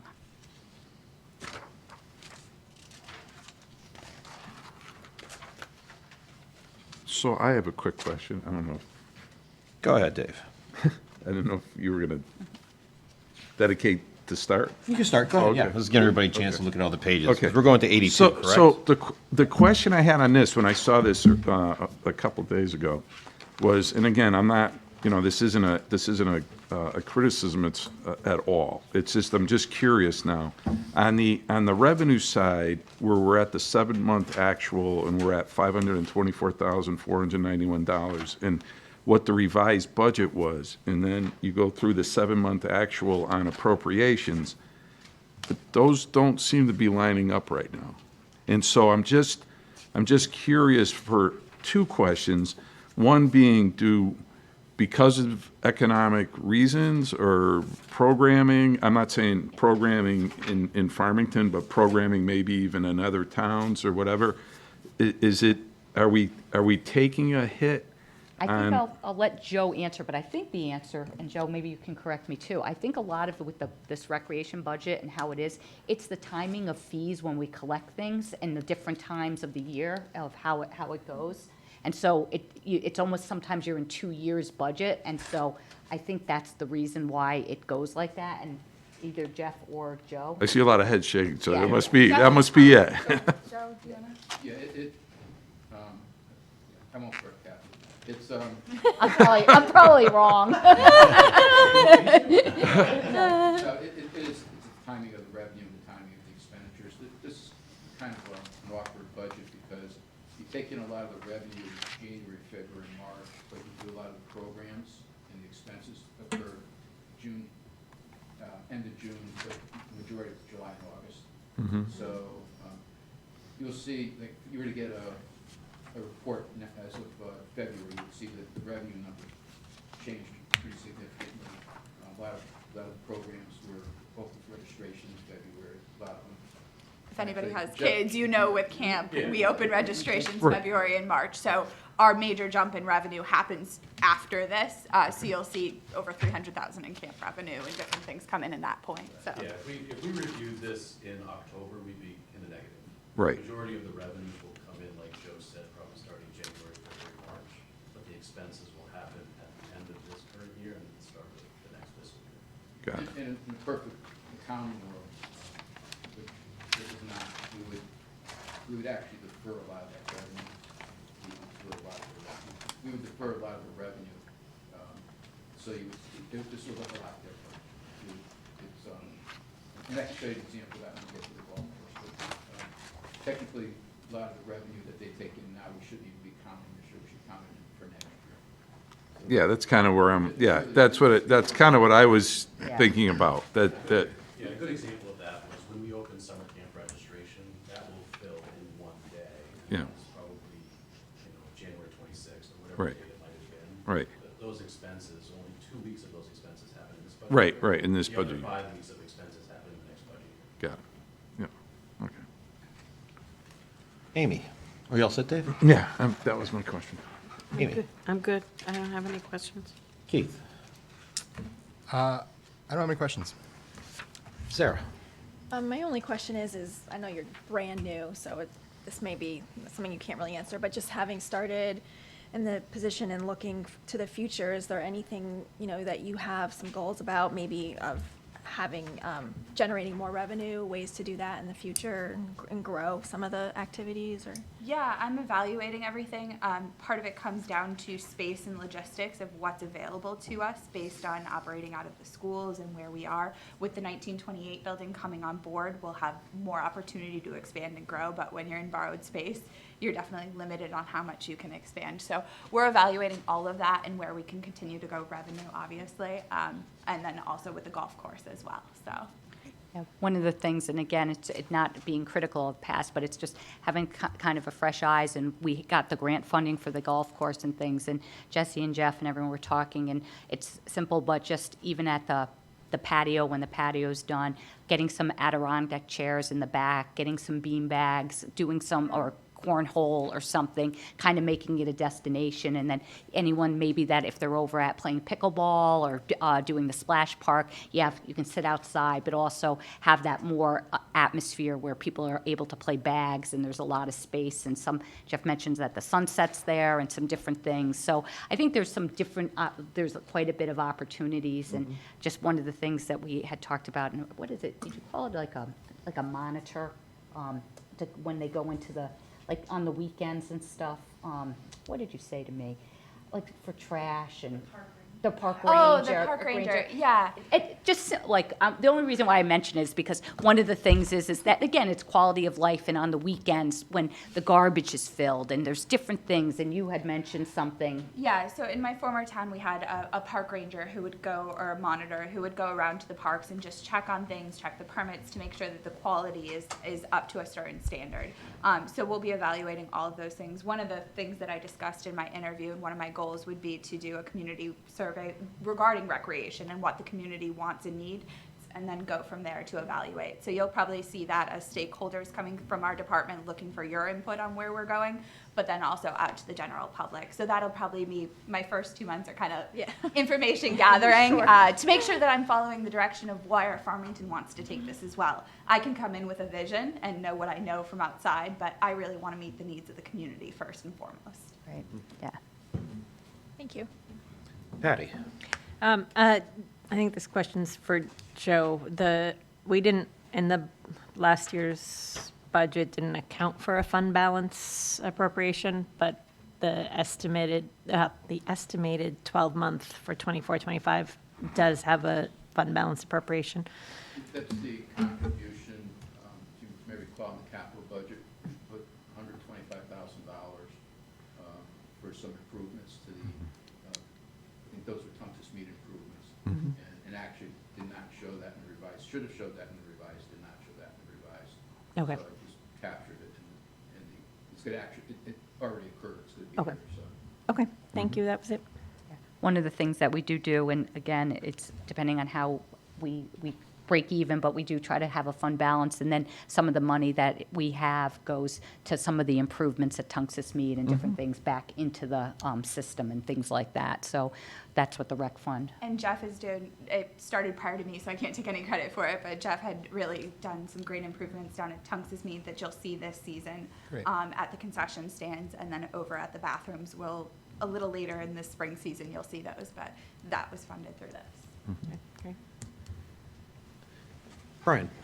A question on the worksheet on the senior programs. I'm just wondering, since there's nothing there requested, nothing in the budget, it's on, that first sheet. Yeah, that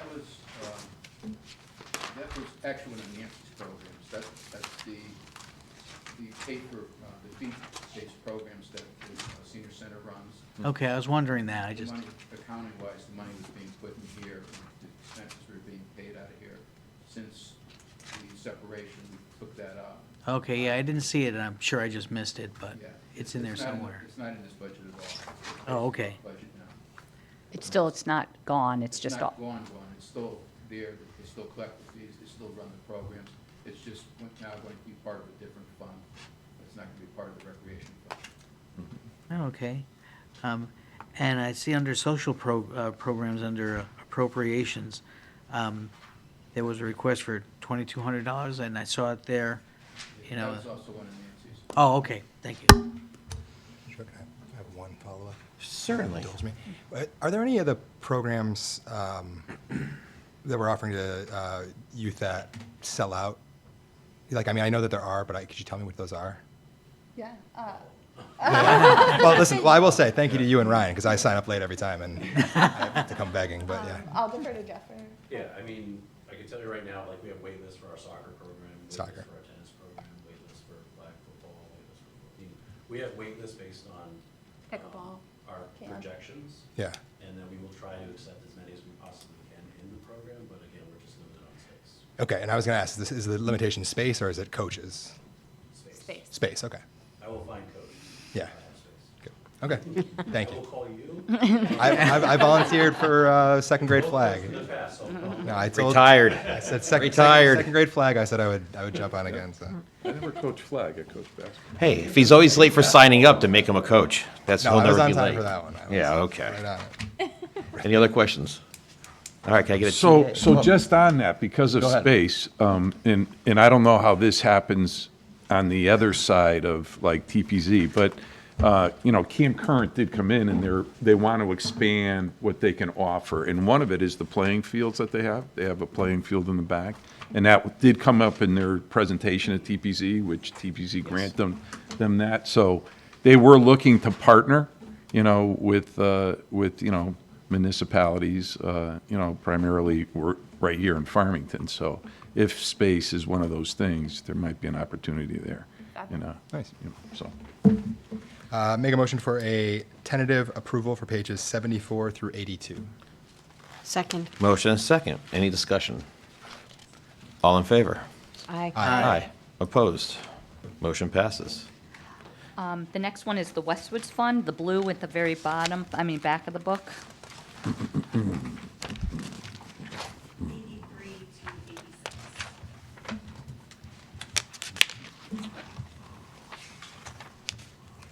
And again, on the front page, you can see the revenues and the appropriations. It's the green fees, the season tickets, the rentals, the driving range, the lease, and then the interest, and then the appropriations, the clubhouse, restaurant, practice range, golf cart rentals.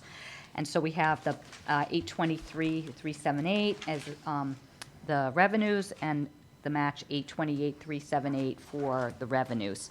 So again, a lot of stuff going on at the golf course. With the new Golf Pro, we're updating a few things with the computer systems and things of that nature, the restaurant. I do feel like out of a lot of, when you talk about growth and where you have the space, I feel like that facility right there is an opportunity for growth, and we do have the space, and we do, I think out of a lot of the programs with recreation, this I feel right now is like our biggest opportunity, and that's where I've asked Jesse and Jeff to spend their time. And I think with Carol's Lunchbox coming in and some different things like that, I think it's a known quantity that it would be great that she would bring not just golf people that are going there, but other people, more of a destination. New signage. Jesse's been working on some new signage, and when you come in and having not maybe exactly the same, but like here, when you come into this campus now, you see like you come up and there's a town hall this way, there's the library this way. Same thing that's going to be down at Westwood. You're going to have a splash park. You're going to have pickleball. You're going to have the driving range. Some kind of signage that people know that there's the driving range there, that there's a splash park there, that there's a restaurant there, Carol's Lunchbox, and things of that nature. So I think, and Jesse had mentioned today in our staff meeting that there's some new leaks coming in because of, you can explain that. Oh, yeah, so I think Blue Fox Run is becoming privatized. I don't want Yeah. to speak out of turn, I think but it there is. have been a few leagues that have reached out that are looking to join Westwoods, which is Great. fabulous. So we've gained some new interest that way. And then we are trying to operate a little bit more like a business in that sense and market ourselves as such. So we're working on developing a new website. Unfortunately, it's going to take about 2 months for it to actually launch, so it'll be like a June start. But Brian Rush has been instrumental in trying to get that up for us. So we're working with the vendor, which is actually already our software vendor, to launch a really clean website that will link directly from the towns, but allow us to do some of those online tea times and keep up with modern amenities. Still catering to our seniors who don't like those and leaving some of those tea times open, but really trying to operate and present ourselves as a business and a nice place for people to go, and looking at evaluating how the course is set up. We've met with JP to look at what we can do next year and where we can continue to make improvements based off what we make for revenue. So we're really hoping that this is a great year for us, and fingers crossed, no rain. Right. Or the right amount of rain, I should say. Yeah, the right amount. Yeah. Yeah, I think it's a great opportunity, in the timing just between the retirements and different things that have happened, and with the splash park being built and the pickleball courts, it's really the facility. And we were talking a little bit about the Stonehouse there, kind of Jesse and the group kind of thinking about that, what you really want to do with that. It's a beautiful building, and some different things that possibly incorporating that into this, it's in the complex, but what the need would be and what we could do there. So, we're trying to, I said to Jesse, it's government, we don't move that fast, obviously, but, when you really see like the progress that's going on and kind of having like a couple of year plan and just start chipping away on some of the different things. Any questions? Brian? Just a small one, and I think I know the answer already, but communications, the restaurant has a small budget for internet. Do they not share internet, or do you just break it out by entity, the portion of telecommunications for internet? It's split out between the clubhouse and the restaurant. Oh, that's what I figured. I just figured I'd ask. Because they're right there. Yeah, I think too, part of it is the golf course the clubhouse is part of our network, and we want the restaurant to be on their own internet just Oh, for okay. security reasons as well. Oh, all right. Thanks. Patty? I don't have any questions, but I like your plan for the future, Jesse. It sounds great. When I was on town council a little while ago, like in 2017, 2018, the numbers for the golf course were not as strong, and it's nice to see it's really growing. And as someone who doesn't golf but has been there for the sunset, I totally would appreciate having, Adirondack chairs and whatever. It sounds great. Yeah. Rental from Carol's, and yeah. Yep. Should be a fabulous place for Yep. families and everyone. Sarah? I don't have any questions. Keith? Thank you.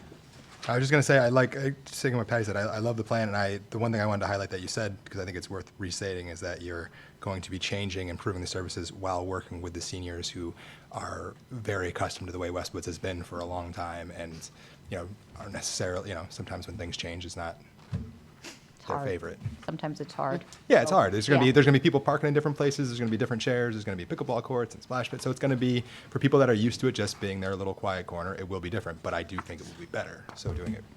And communication and just getting it out there and some different things. And being, like you said, really still understanding the clientele and the seniors and the different things that go on. That's an important. Because they have been the people that have supported Part the of the course. course, yeah. 38, Yeah. 40 years, they've all been there for a long time. Yeah. We want to make sure it still feels like home for them as well. Yeah, so that's great. Thank you. Amy? Sounds great. Thank you. I have no questions, though.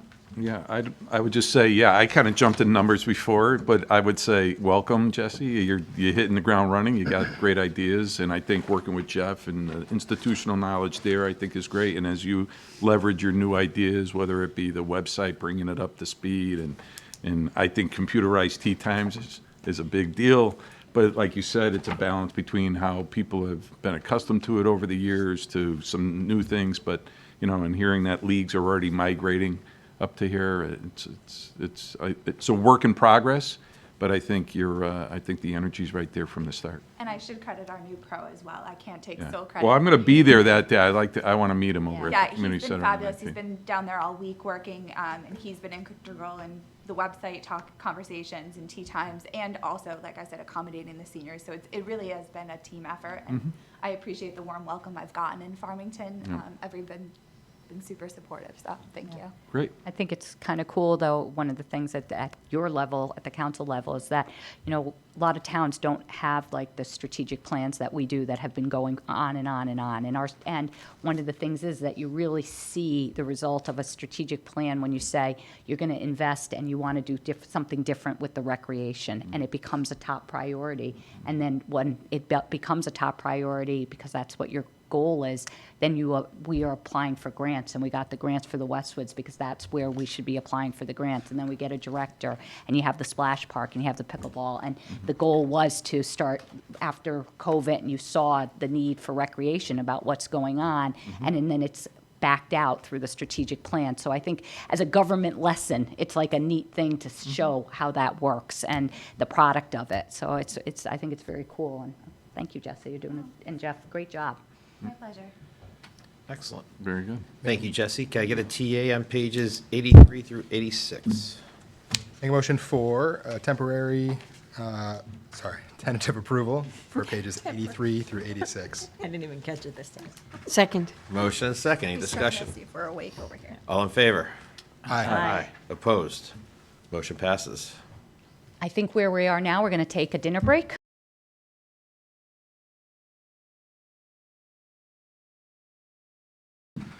Welcome back, 7:04. Kathy? Okay, so let me just kind of run through where we are. We're going to do general administration, which is the last section of the budget, and benefits, and then we're going to hit debt service and non-tax revenues. So we're making good progress. The general administration, the budget pages are pages 1 through 26. And I'll take some time to go through some of these. Most of it was in my narrative, but I'll just talk a little bit about it. Obviously, and we've talked throughout the day on just contractual obligations and overall personnel costs have increased. Our contracts have increased, to recruit people have increased. So that is something that we're dealing with. You met with the registrars of voters. There's been some increase because of the early voting mandates.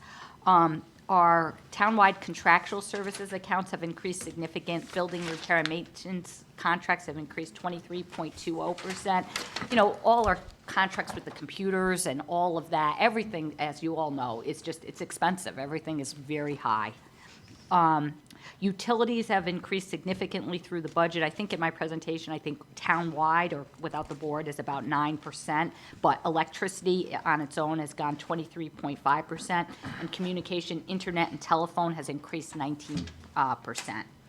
And also what's driving the increase here is that this budget funds to operate and maintain the new town hall, the 1928 building, for 4 months. It should be noted that next year, we're going to have both this building and that building. So we have that. So those are what I think is driving the increase. You had asked me during one of the meetings to talk about what is not in it, and that's what I did on the presentation, and what I think is important to mention again. We put in for a part-time custodian for the new town hall, the town hall annex, this building, and the town hall does the Staples House. We have one custodian. We asked for $11,500 to get a part-time because it's only going to be for 4 months in the next fiscal year. I'm not sure how we would be able to do it without another someone else to help us clean the building. So I think that's an important item. It is a new service. That's why I kept it out. Hope Partners, as former services for the elderly, requested $10,000 above their current funding. The additional $10,000 was not funded, and it's above their current service levels. That's why I put it in. Services for the elderly are Hope. I have a hard time remembering that they're Hope, but they, they're like an extension of services that we would probably be offering if we didn't have them. And I think they do it, I think that's they're a great organization, and the $10,000 does not seem like an unreasonable request to help them out. And so I thought that was important to note that. Interville House requested $5,000. We don't currently fund Interville House. Back in the day, we did. I know we had Interville House come to the town and give a presentation, and it seems like, unfortunately, there is quite a few Farmington residents and things that use that service, a lot of it for domestic violence and some other things. So they did request $5,000, and if that's something that the council was interested in, I just wanted to make note that they did have a request for that, and it does seem like it would benefit the Farmington residents, which is important. The ad hoc sidewalk committee survey and marketing materials was $35,000 and was not included in this budget. This one, it's a goal, so, it's a difficult one to say, but I think in some ways, we talked maybe a little offline last night, is that we're doing there's a lot of backup information that has to be done for the sidewalk committee, and potentially, if we wanted to push the survey off until we see what some of that backup information comes out as, or if you'd like to fund it. It is part of our goals and objectives. I do think it's important, and I still stand by that until we know really what people want for the sidewalks, it's hard to spend a lot of money doing a lot to it. But if we wanted to kind of phase it I think the most of the stuff that comes out about the sidewalks and the request are new sidewalks, which is a whole different topic than repairing sidewalks. And I don't think we need a survey to learn about what we're going to do about repairing sidewalks. Because if you ask any single person, they're going to say they don't want to repair it. They want us to repair it. So again, if you can afford it, $35,000 to do some kind of marketing and explain, maybe we could do some marketing without a survey, which wouldn't be as much, just explaining what the sidewalk ordinance said, put it in an extra newsletter or something, and do something of that nature. Maybe that would be an alternative. The proposed budget request for this group is a 5% increase over the current budget, again, between pages 1 and 26.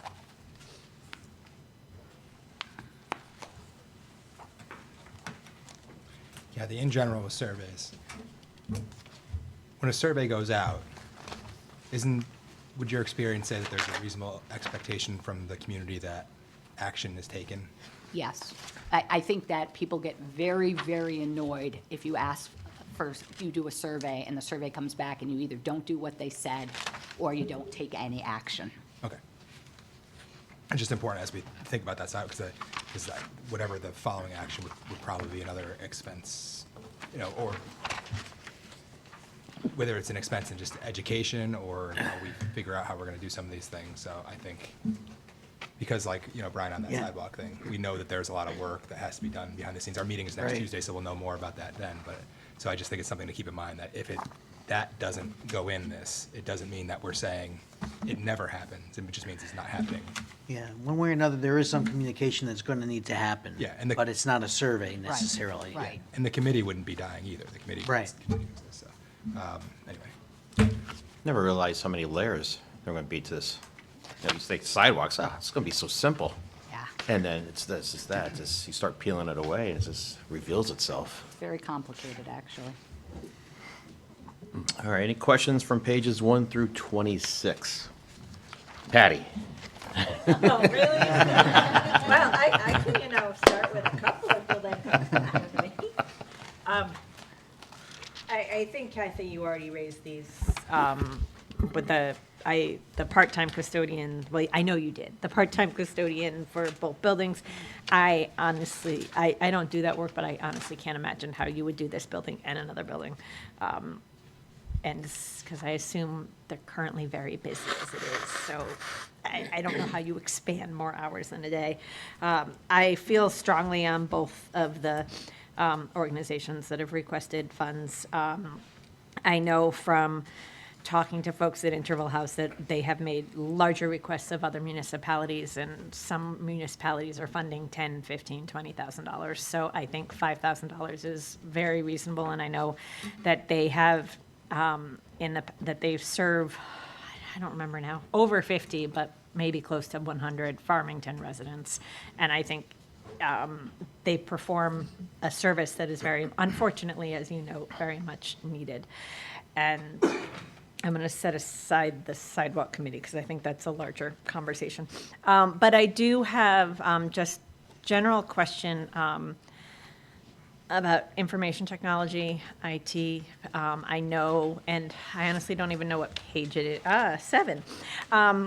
And mostly my question is just, I know these costs are going up. We heard from Matt Ross yesterday, licensing fees are going up, everything's going up. And in looking at the budget, I also see that, there's increases for full-time staff, there's, as compared to last year, and also the department made a request for more office equipment and just, and contractual services, I think, or what, and software support. These are all just, they seem like they're big, Yes. amorphous things. Yeah, so a lot of those things are like Office 365, it's a yearly cost that we have to pay. Our backup services that we outsource to a third party. We also use a company called Arctic Wolf, who you get security awareness training from. Those costs go up every year with those companies. Our antivirus software costs go up every year. As far as the department request for computers, I don't know if you guys know, but Windows 10 is going end of life in October. So we probably have 20 computers at Town Hall and 20 at the police department that will not be supported come October. So we're going to try to get those replaced before that. And once they're not supported, that also means that there's no security updates. Right. There's nothing, like, it opens up, it opens up a big security concern. And I've heard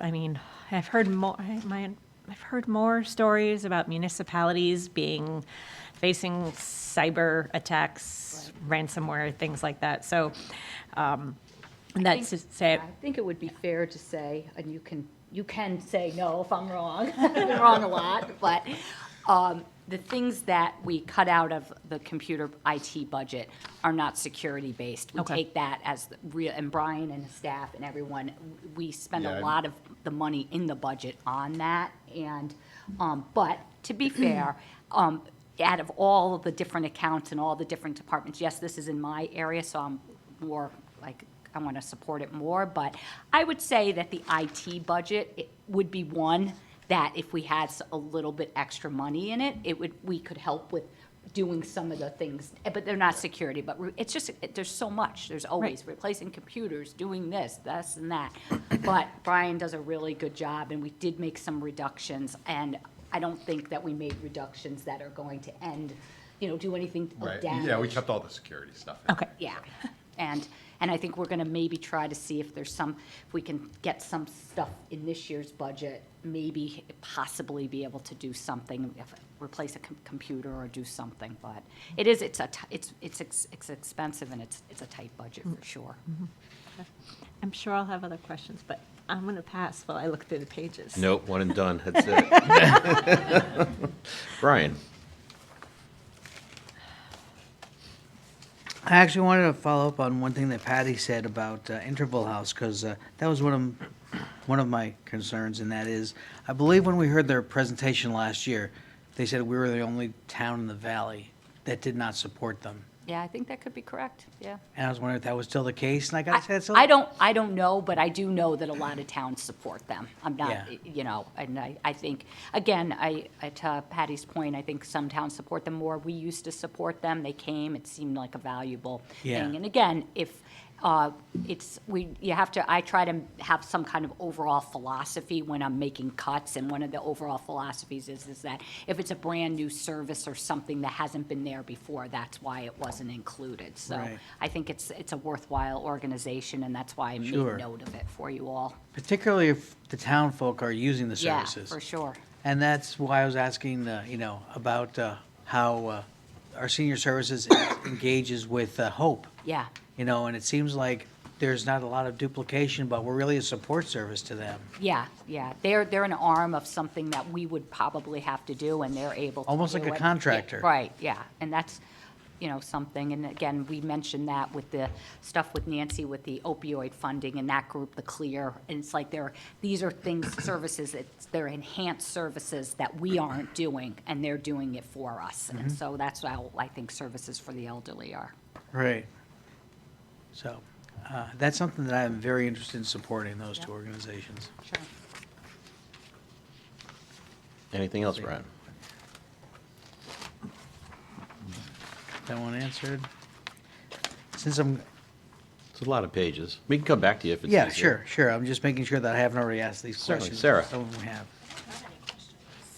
All right. Keith?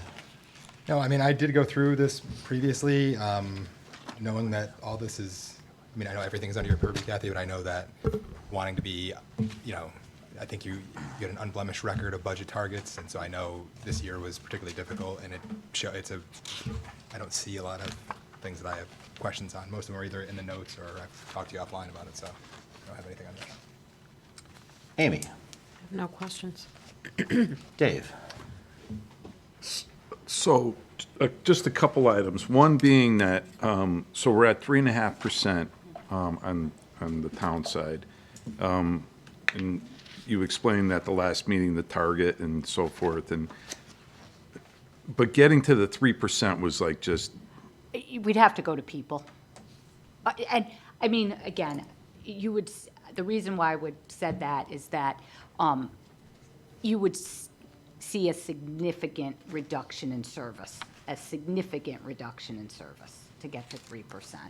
This 3.5, you are just, you're maintaining services, but you're chipping away at it. You're chipping away, between not having Westwood's people, we're trying to keep it away from the public, but you are seeing some different things. And it was the same thing last year, when you have a contractual services and your contracts and stuff, that between steps and things like that, when you used to be at 2.25%, and then a step, which would be about 3%, and now you're talking about 3%, and with the step, you're at 4%, and your majority of your budget as your people, plus the utilities, and then just the cost of all our services.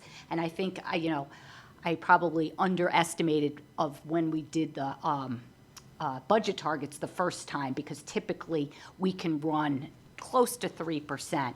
I would say now, we are much closer to typically running at 4% of what it is. And this is, in this section and all the sections, as you can see, there's reductions, and it's really a bare bones budget. That's where we're at. now on the 3.5% budget with the ad hoc sidewalk committee, where do we stand on that? I'm not really sure, we're not going to do the survey. The proposal is not to do the survey. It's not budgeted, yes.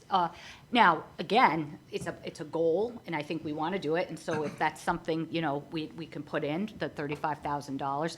I do think, though, that if that's something that there is still a lot of back-end work, because we just started the committee, and there's a lot of back-end work, and there's a lot of, like, kind of communication that we can do that doesn't necessarily mean that we have to do the survey, that maybe you need to do some of that back-end work. And again, we would have it done probably during the year, and then we do the survey. But I don't think we would be doing the survey like July 1st. We'd be doing it way into the year, because again, it's a lot of time just pulling all this stuff together. Right. So I think maybe doing some communications in the newsletter, some different things. And also, we're learning a little bit about, you know, when we reviewed just recently, one of the charges is to review other people's sidewalk ordinances. And when we reviewed the sidewalk ordinances, I was actually kind of surprised that how we do our sidewalks is how everyone else does their sidewalks in general. Right. Like, you know, West Hartford, which is a different community. But communities like us, all the ordinances are exactly the same. And so really, it's going to be kind of like a financial policy decision on, and that's where you're going to need the survey eventually to come. And I think where the financial part is going to be is twofold. Are we going to start building sidewalks? And that's the question. Are we going to start doing that?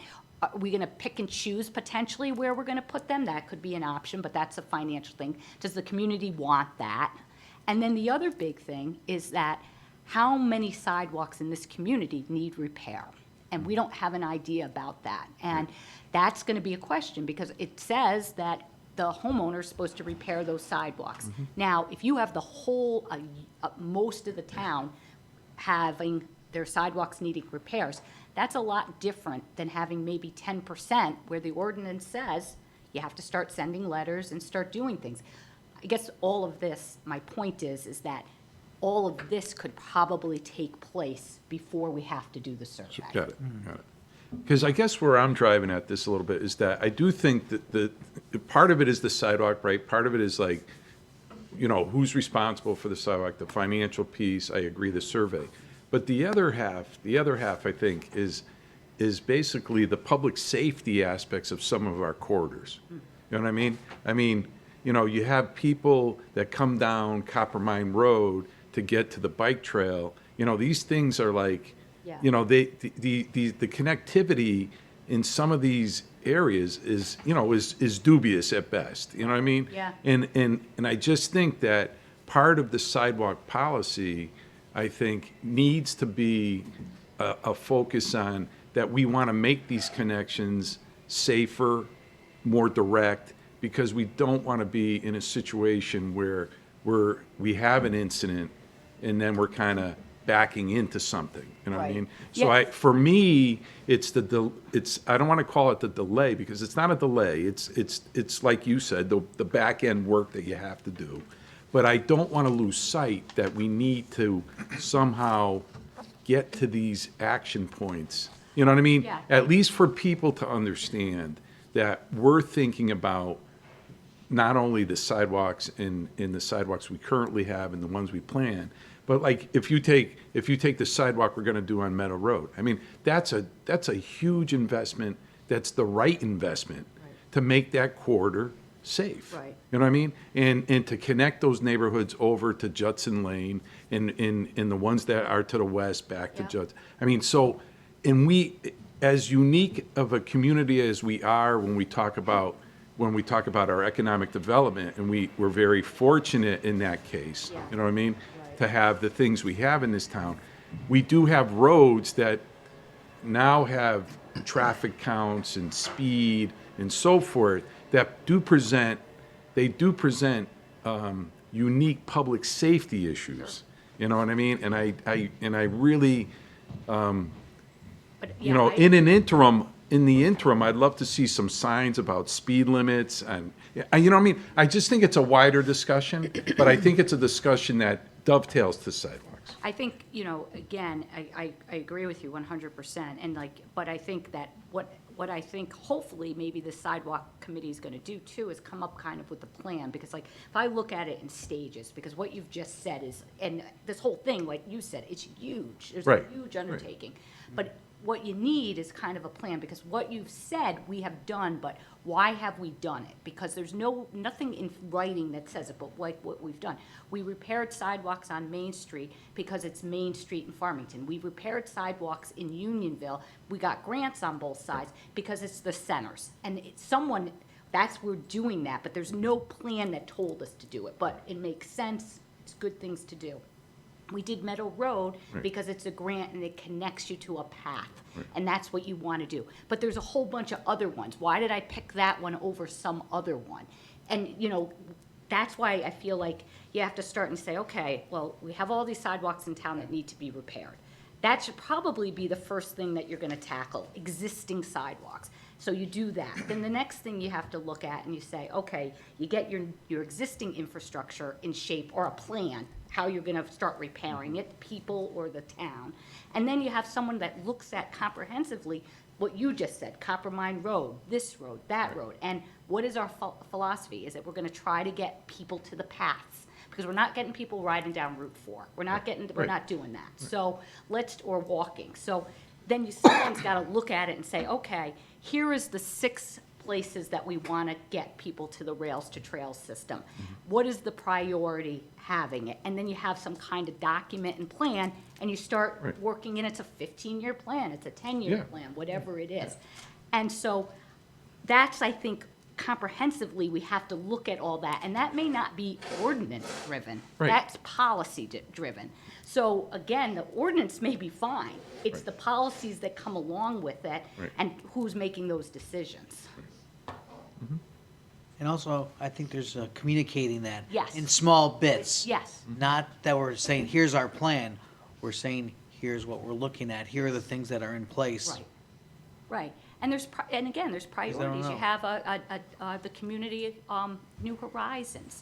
And should that be part of the priority and some of things like that? So I think that, again, goes back to, maybe we don't really need a survey, but maybe we need, again, to start chipping away at this, doing this comprehensive plan, which is the back end. I'm Right. calling it the back end. Right.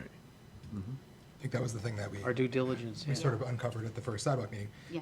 We sat down and we all went over the charge of the committee and we were like, oh, wow, there's a tremendous amount of information we don't have, but that town staff has offered to get for us. Yeah. Between what percentage of town has sidewalks, what percent of the town has sidewalks in working order, what percent, what are connected to the trails and Yeah. things like that. What shape is it in? Yeah.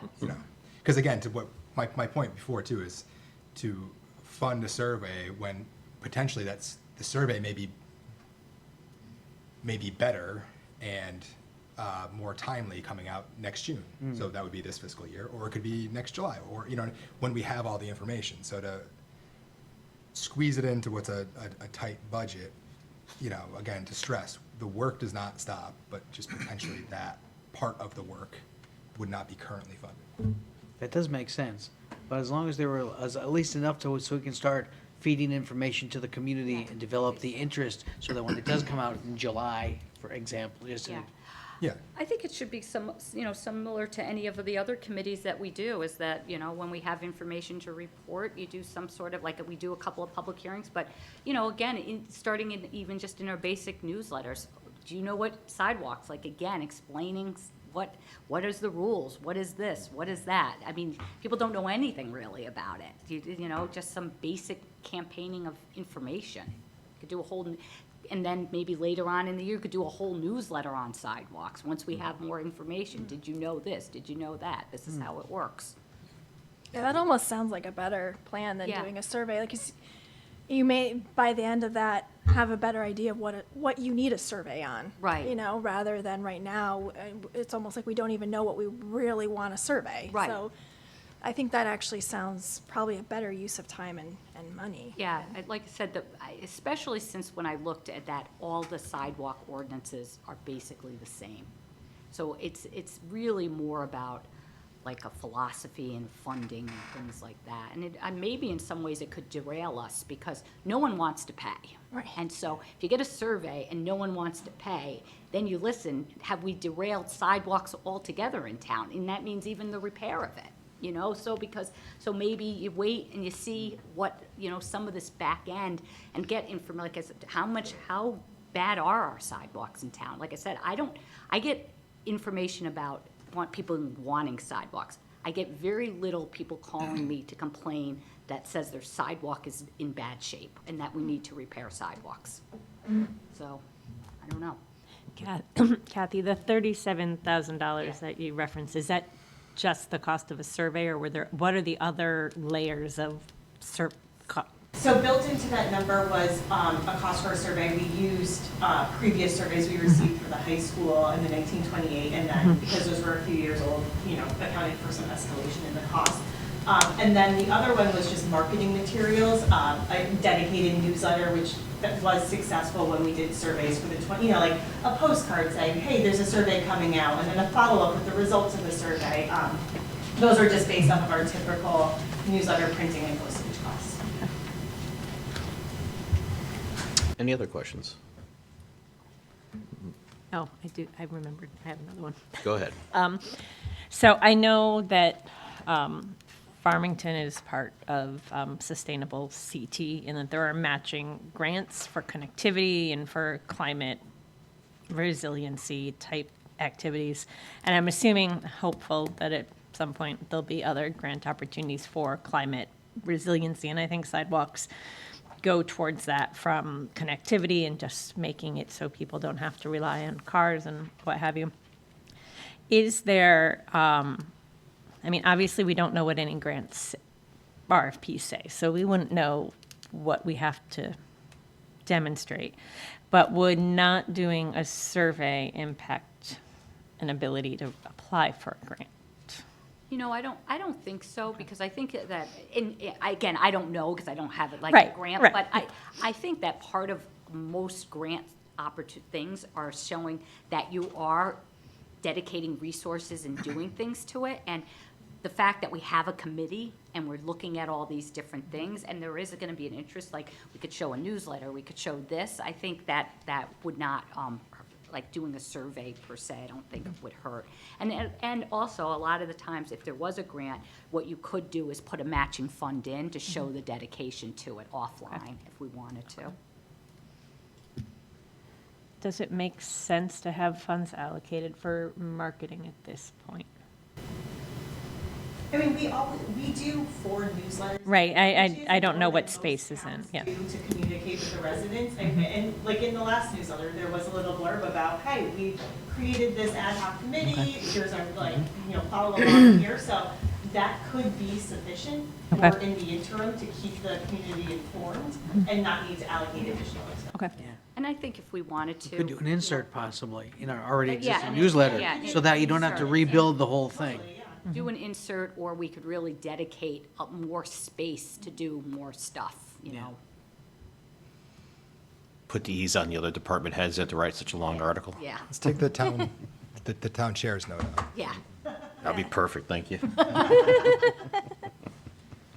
Any other questions? Well, I am happy to see and hear that there is some, you know, support, and we can talk further about, you know, Interval House and Hope Partners. So, but I don't think those two are even covered in the pages 1 through 26. They are. They are. Yeah. Do we need to, I think if maybe at the end, when we talk about everything, that we can talk about that. okay, so we can just do a straight, Same page as the library? Yeah, same page as Yeah. the library. Yeah, so we can We'll just do a straight and TA. then go back to.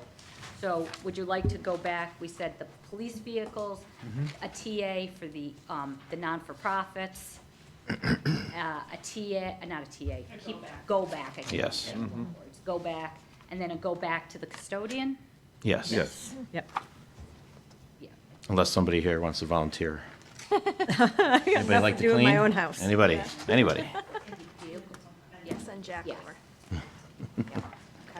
All right, so we can do the TA through pages 1 through 26, please? Motion for a tentative approval for pages 1 through 26. Second. Motion and second. Any discussion? All in favor? Aye. Aye. Opposed? Motion passes. Thank you, Brian. Thanks, Thanks, Brian. Brian. Thanks, Brian. Have a great night. Joe, what page are we on next? The end. 68, please.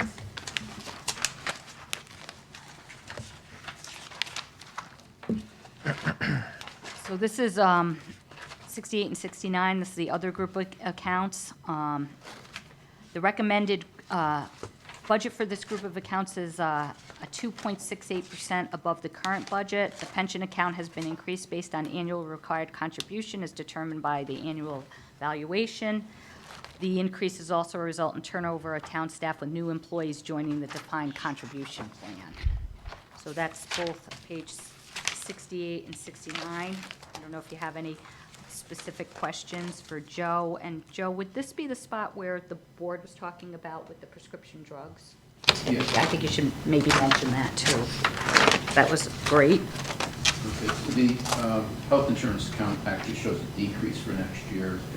And the reason for that is, part of the reason for that is that back in the fall, back in the fall of Anthem Blue Cross, we provide a Medigap policy to our retirees, over 65 retirees. We had it through Anthem, and Anthem decided to drop that group coverage. They do it on an individual basis, they no longer do it on a group basis. So we had our consultants shop it around, and they came back with a proposal to move our over 65 Medigap, or Medicare supplement program to the Hartford. And the Hartford also offers a prescription drug program. And for our retirees, we offer prescription drugs. Town pays 50% of the cost of the retiree, and the employee pays the other 50% for themselves and 100% for their family. And so what happened was we're paying about $600 per employee, per retiree.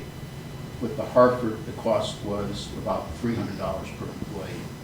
So obviously we dropped the premium cost, and the big benefactor of that would be the retiree, because they're paying $900 a month, and now you're talking about paying something closer to $300 a month, or $450 a month. But the other part of it is actually goes against my philosophy, but it would be a premium-based program. It's not a self-insured program. And so the Hartford have looked at our experience and said they were willing to take on the town's group, both the town and the Board of Ed's group, and as we would have to pay the premium, they would cover the cost of the insurance.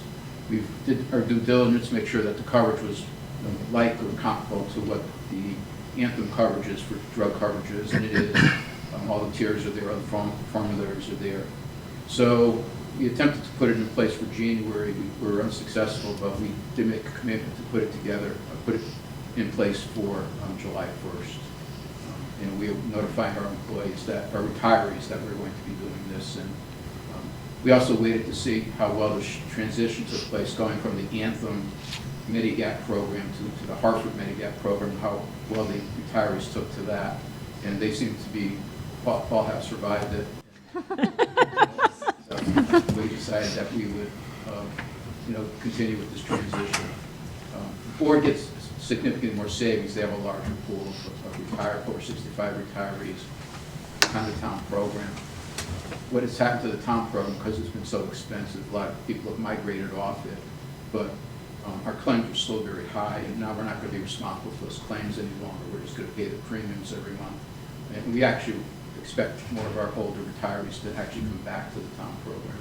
But the short of it is we're going to be saving a significant amount of money, probably in the neighborhood of about $420,000 a year by making this transition. And this is just the town. Right. Great. So I think the board said close to $1 million, if I heard them. Yeah. Right. Board has basically 3 times the retirees on the program. We have about 24 on the program right now. Most of them, like I said, have migrated off the program. The board has about 70, 75 on the program.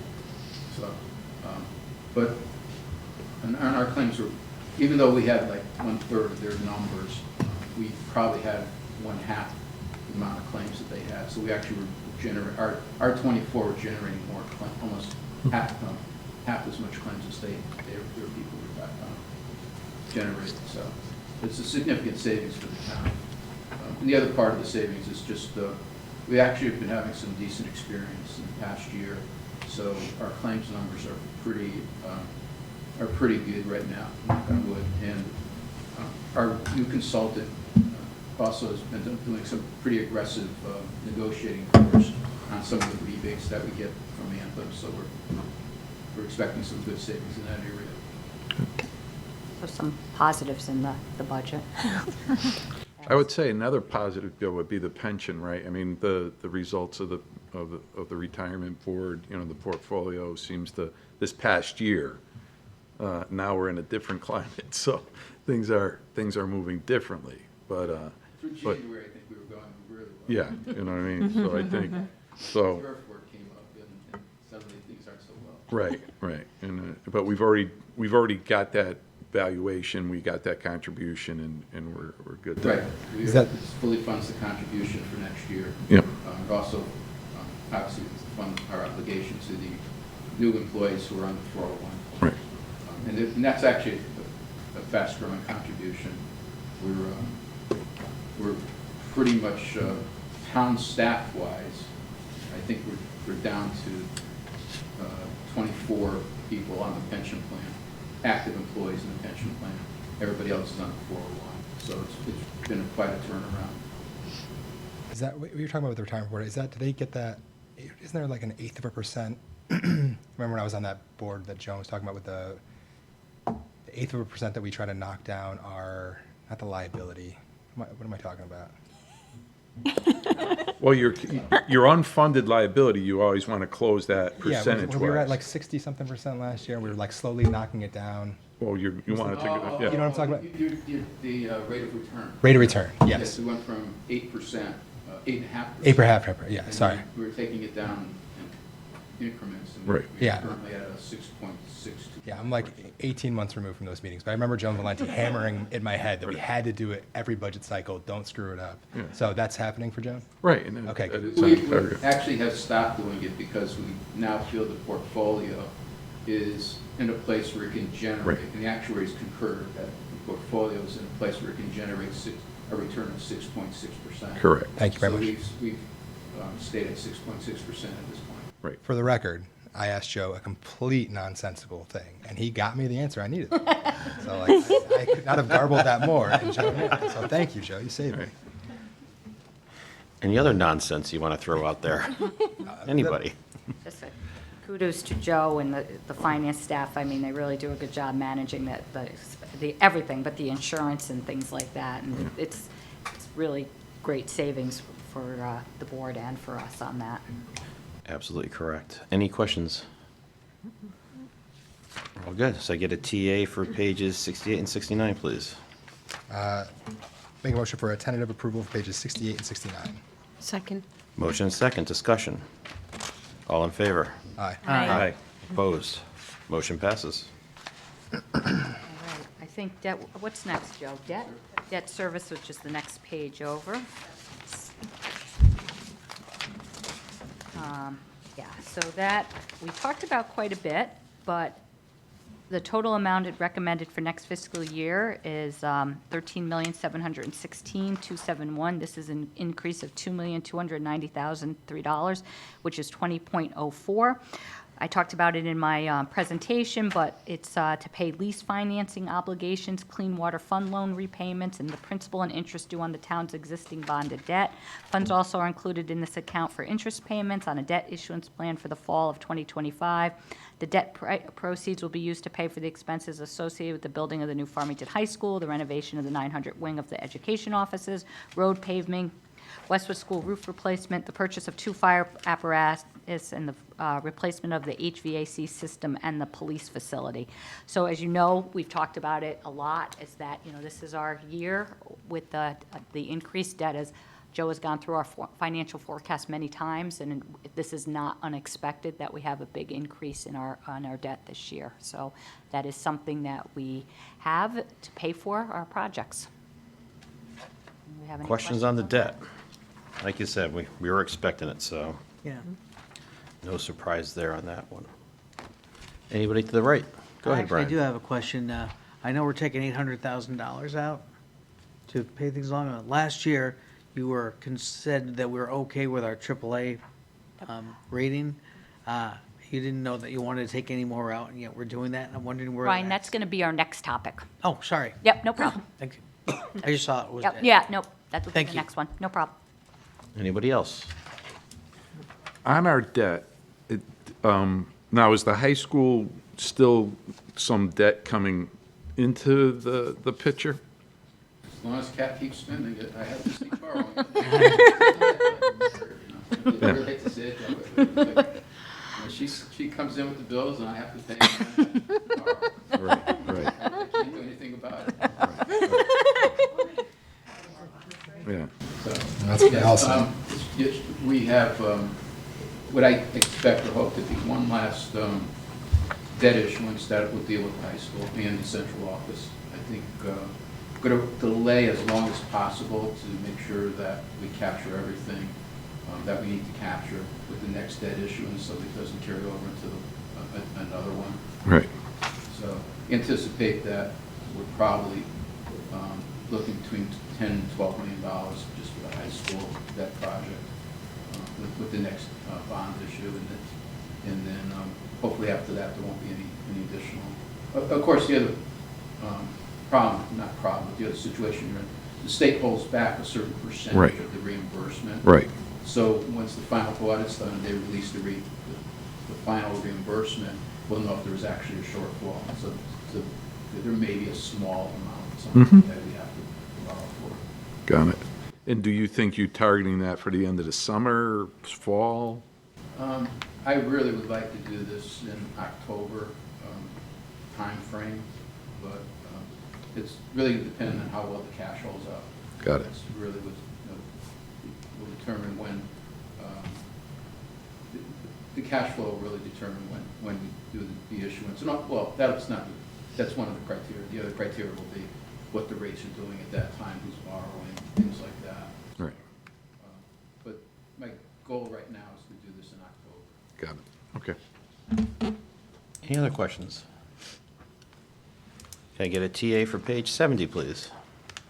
Make a motion for a tentative approval for page 70. Second. Motion is second, discussion. All in favor? Aye. Aye. Opposed? Motion passes. So the next item we have is revenues, and I'm going to take you to 2 pages. One is just the summary. If you go on your tax and budget worksheet, which is the first page, and you see the revenues, and so you see we have the other property taxes, license and permits, fines and penalties, interest, grants, service charge, other, Westwood's contribution and fund balance. That's what you were talking about, Brian. Yeah. And then if you look on the summaries on the red tab, you see where everything is, license and permits, fines, interest. It's the backup of everything. I summarized it in my report, but you can see, I think, the big ticket items that we should really talk about, which is great, is that on the front page, you can see the grants. The grants are up $2,175,709, so we're getting almost $10 million in grants. With the governor's budget, there was an additional close to $2 million put in for the grants, and that, I mean, it's really a game changer in this budget. It's a game changer for us. Our, as you go down, the other grants, the revenues are doing quite well. The license and permits are up 12.9%. Fines and penalties, small dollar amount, $8,800. The interest, 39.70% up. Some of our others are down. The fund balance, Brian, we adopted a budget with a $1,200,000. We're trying to move ourselves down. We're only asking for $800 out of the fund balance this time, so it's a reduction of $400 because that's always a hole that you have to do. So I think that it's important to show that we're not relying on it as much. So our overall revenues are up 14.56%, and like I said, the majority of that is the grants, and that we're grateful on the state that that's happening. So we have the detail behind it if anyone has any questions. On the fund balance, though, so I remember, because this is the third year that I've seen it budgeted in, but the first year we didn't use any of it. Correct. And then this past year, we did need to use the 1.2. And then now this year, we're slowly weaning ourselves off, is basically the idea? Yeah, the combination is slowly weaning ourselves off and also setting ourselves up for the future. Okay. I anticipate, even though it's not in the forecast, or wasn't in the forecast, I anticipate that you'll probably be using some of that again in 26, 27. So making sure that there's something there for you to use. Okay. The other problem, well, you also have to play a mathematical game with this because your fund balance, you like it to be a certain percentage of your budget. So as your budget grows, your fund balance has to grow, like 100%. Sure. So you have to be careful with that also. And are we in a safe range for our rating, as Brian had asked before? Right, yeah. And to answer Brian's question, as long as you have a plan for replenishing it, or as long as you, I mean, obviously, you know, they want to see a large fund balance. They want to see 20 to 25%. We're never going to do 20 to 25% on a consistent basis. So, But we were doing real good, though, so yeah, thank you. and I think, you know, if we could show them something consistently in the 17 to 18% range, then we're doing really, really well. So the rest of it, you know, we put into the budget, and we use part of it, we don't use it, and they like that too. So, and it also helps you. Last year, we got to use $1.2 million again. You know, it's like you use it one year, use it again the next year. This year, next year, you're going to use $800,000. So, and you're not going to significantly, well, I shouldn't say that. You're still going to maintain a 17% fund balance. Good. So that's really where you want to be. Thank you. Any other questions? Yeah. Go ahead, Patty. Joe, I assume that the interest estimate was around January, February. Does the current, whatever's going on right now, the volatility in the market, is that, how confident are you in that Yeah, that's probably interest the number? one, you know, that's probably the one, in one revenue, it probably will give you sleepless nights. So, and we're gonna, and, you know, again, look, you could look at estimates, we're gonna get $2.8 million again this year. So, it's, you know, I don't see it dramatically dropping off, but I did have it almost for this next year's budget. Rates are dropping a lot quicker than I thought they would drop. And like you said, if I looked at it in January, you know, the rates were here at one level, and now the rates are, they're dropping pretty consistently, and just even without Fed cuts, they're still dropping. But at the same time, we are seeing some banks, especially the smaller banks, for some, this is how you know the economy's going back. Smaller banks are looking for deposits. Right. So the smaller banks are looking for deposits, and they're looking for cash. And so you're still getting some artificially high rates at this point. And, but I don't anticipate they'll continue. To just give an idea, I was looking today, actually for the meeting tonight, we were getting around a little over about 4.4% on average in July. And now we're down to a little under 3.4%. Our highest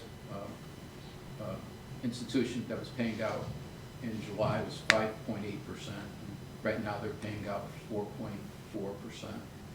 And actually, we've gotten a lot of them below 3. So, yeah, so short answer is this is the one that I'm more concerned about of any of them. But I think at $1.4 million, we'll probably be okay. Okay. Anybody else? Do we TA this page, or it's not numbered, so we just say revenues? So I would like to bring something up, and I just want to do this for, so everybody knows and nobody thinks that I'm trying to pull a fast one on you. And this is something that just developed in the past week. You see the motor vehicle, well, you don't see it here. You see it on the grand list page. The motor vehicles grand list went down significantly. And as Kathy mentioned the other night, it's because of it's because of two things. They changed the valuation method. You have to go to manufacturer's suggested retail price. And they also changed the depreciation schedule. And basically the depreciation schedule went from a 15%, went from 85% down to 15%. A lot of towns saw serious hits like us. Our grand list went down 8%. The state legislature in recent weeks has passed emergency legislation to readjust the depreciation schedule so that it's now 90% to 20% with a flat rate of $500 valuation. And they allowed everybody to reopen their grand list, their 24 grand list, to make the adjustment. My assessor offered to do it if we wanted to, and I told him not to do it. He felt that if we did do it, it may bring the grand list back up to where it is in the current level. I felt that, said if we did it, we'd have to do it now, and then we'd have to reopen the board appraisal process. Budget, basically, you had your budget by the time we learned of this. This was last week. So I told him that I would mention it to you, but my recommendation is that we not do it at this time, but that we do it for the next grand list year. So I just want everybody to know that, because I'm sure you may hear from somebody saying, that we could have readjusted grand list and bring it back up again, or bring it back close to where it was last year. So I think you. otherwise, we'll do it, but at this point, it's, I felt that the amount of work that we were doing and where we were at the budget process, that we probably were in a good place at this point, and it would just, it actually would delay us, not so much delay you in your process, but delay us in getting out our tax bills and doing everything else. We would have to open up the board assessment appeals. We would be going into May with all that stuff. So. I personally think, Joe, you made the right decision. I didn't make Because a decision. I'm asking you. I know. I understand that, but I wholeheartedly, what your recommendation is, I think is a strong recommendation for the right decision. Because I think all the reasons you just said, the fact that this thing was in flux, the thing was new, the thing needs to be repaired, it's just been, in the timing of it, with the fact that you folks were drawing your budget together, I think it was an impossible situation. And I think it would confuse things now. And I think in addition to confusing things, just like you said, I think you'd have appeals, you'd have a lot of administration connected to this correction. And I just personally think that it would there would be more downside to it than upside.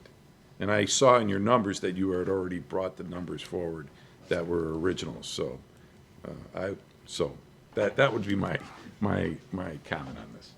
Excellent. Anybody else? Guess we're all good, Joe.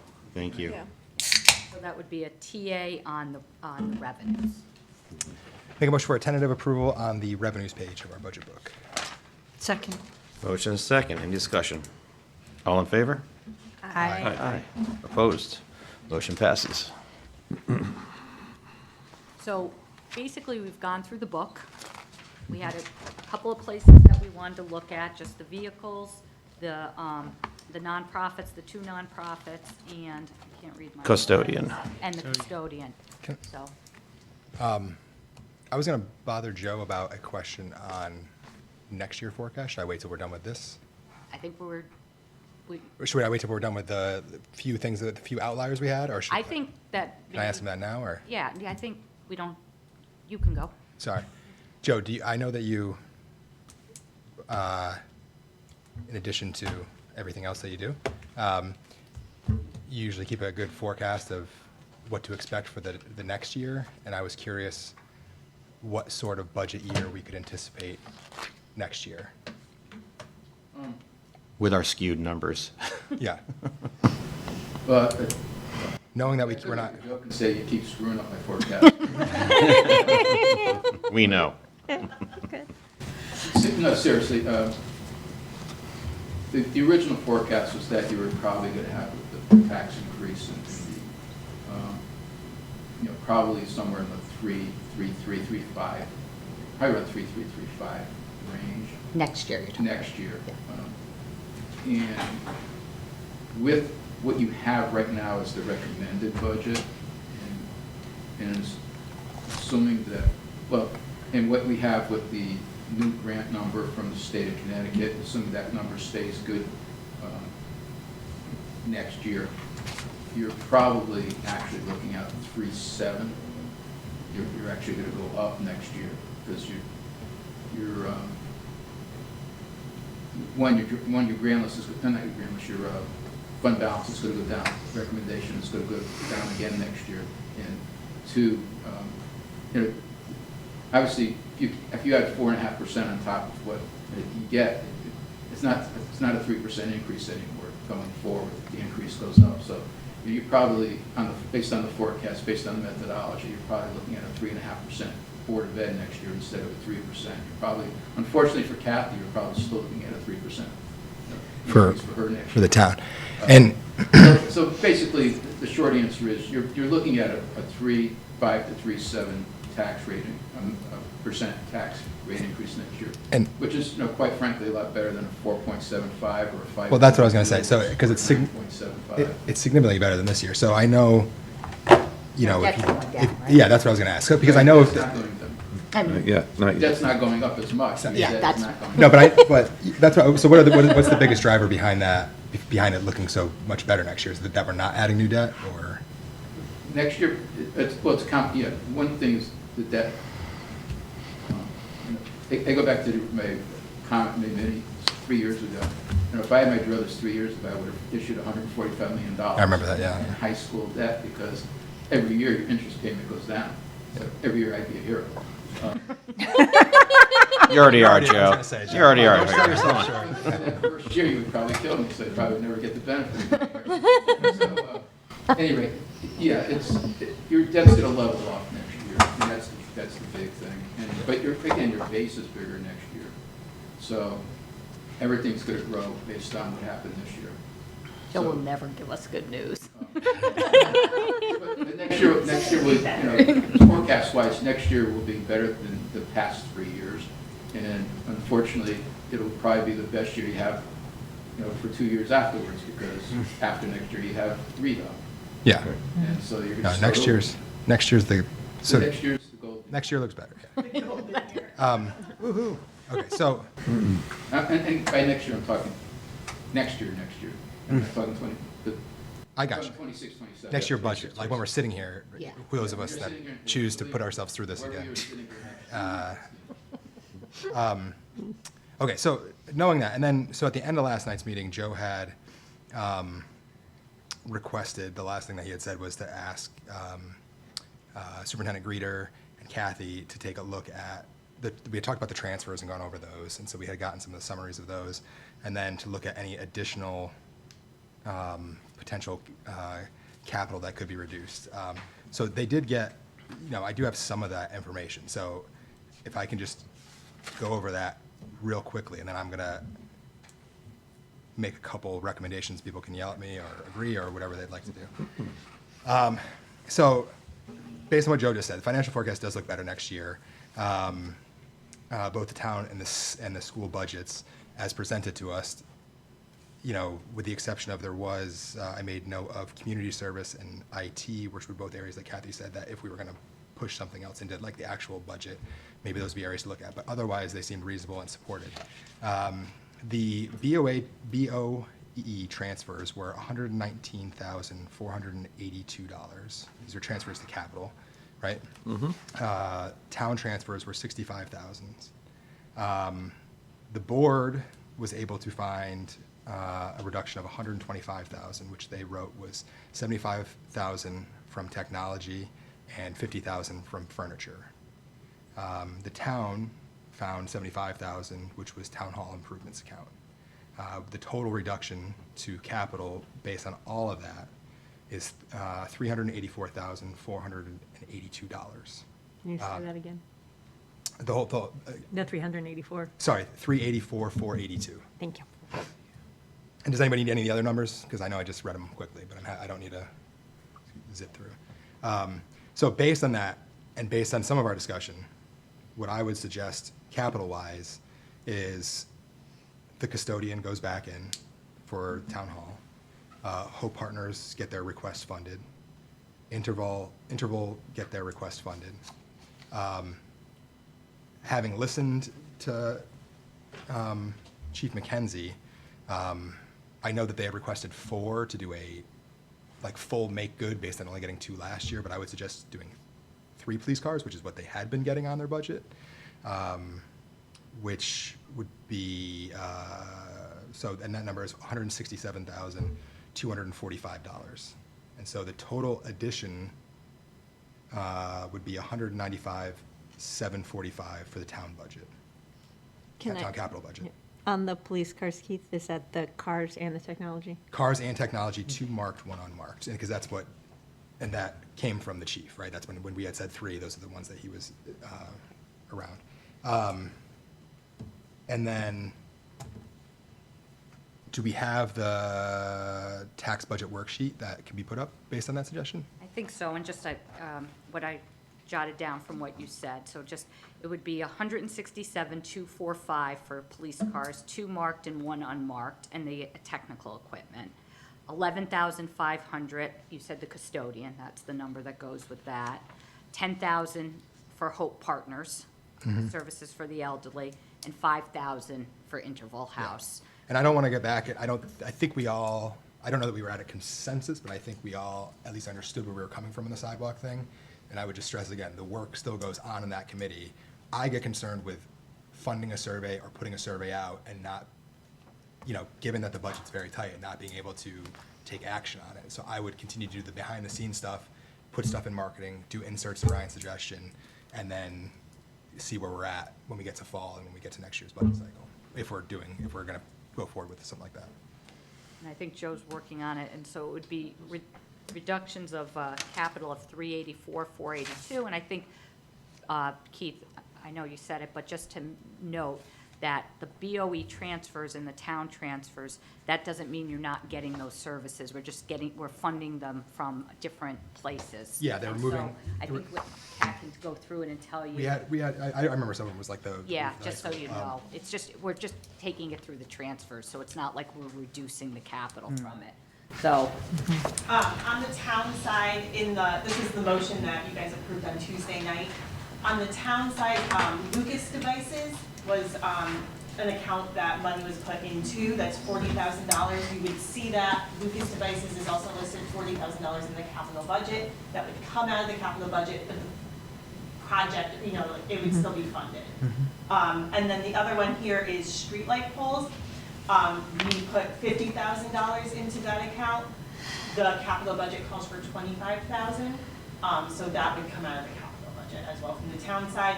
And then the school side, it's in 2 of their buckets: school code and safety, and school structural architectural. and so you're not actually losing those projects. Yeah. And then I talked to Kathy Greeter today, and we worked through our budget, and I think that, again, on the town hall improvement accounts, which is in this bucket, that we would be able to reduce it by $75,000. That's a banking account, and so we, bank less for the renovations to some of the things here, but I think there's enough money to at least get started into next year. And then the board, $75,000 from technology and $50,000 from their furniture account. And Kathy Greeter and I talked about it today, and they feel comfortable with that. And so that would be the $384,482 reductions. Let's see, when Joe does his, we can see it on the board. I had a couple other notes just for the sake of before we go into the discussion, just things that I was jotting down as we went through, which was, when you look at the year to year over what our increases have been, this year paired with last year will be the highest 2 years since I think the last financial crisis, which was like 08, 09, or 10, 11. I may have my years mixed up, but it also is important to recognize that without the debt service to the high school, we'd be like 1% lower. And so it is a project that was popular in town, that we did fund, that we all knew the bill was coming to. We all did know that this year was going to be a tough budget year. But I do think that that's also why I'm not sort of beating my hand on the table for some of the things like more money in technology in Kathy's budget, and even as much as I'd like to for community services, just because as a whole, at least the commitment that I was making was we were gonna try to be as tight as possible because we knew how expensive that project would be. So to like, but when you see all these capital transfers coming off and there's things that are like real targets of opportunity, I think it makes sense to go for them. But if anybody wants to comment on the other stuff, obviously feel free. So, Joe, is that up on the board? Yes, that's up on the board. Can you make it a little bigger? Yeah. Blind. So if you look, I would look at your regular books, just so you can see the comparison on your tax and budget worksheet. See that?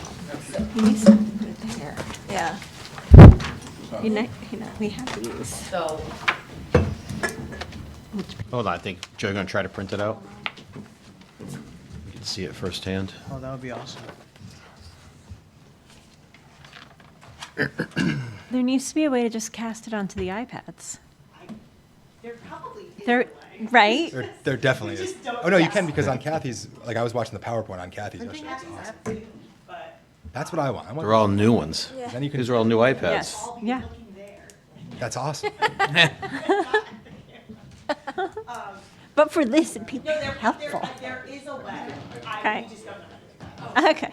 We should have kept Brian here longer. Brian. Poor Brian just missed the cuff of the break. As soon as you said break, he was like,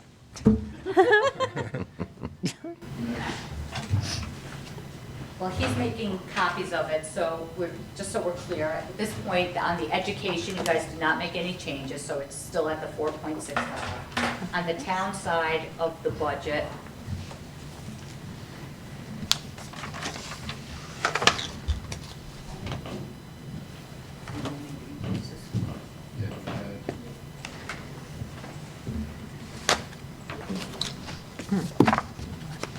oh, I'm sorry, I'm working off. I think we should all Yeah, I'm sorry. note and either for ourselves or hand down to whoever takes our spot that, like. Get when we go to- iPad training? No, Oh, I'm sorry. well, no, when we go to budget target season next year, that 3 and 3.5, it's like a good area to think about. I don't know. That's what he's saying. Because, obviously we've always tried to be 3 or less, but it doesn't seem like that's going to be. In there. But yeah, iPad training too, sure. So on the town side, you get your thing, but just so the board, you didn't make any changes. On the town side now, we went from our 3.5 to a 4.05% increase, and that's including the things that you talked about, the police cars, 3 police cars, the stuff for the non-for-profits, and the custodian. So it moved to 4.05%.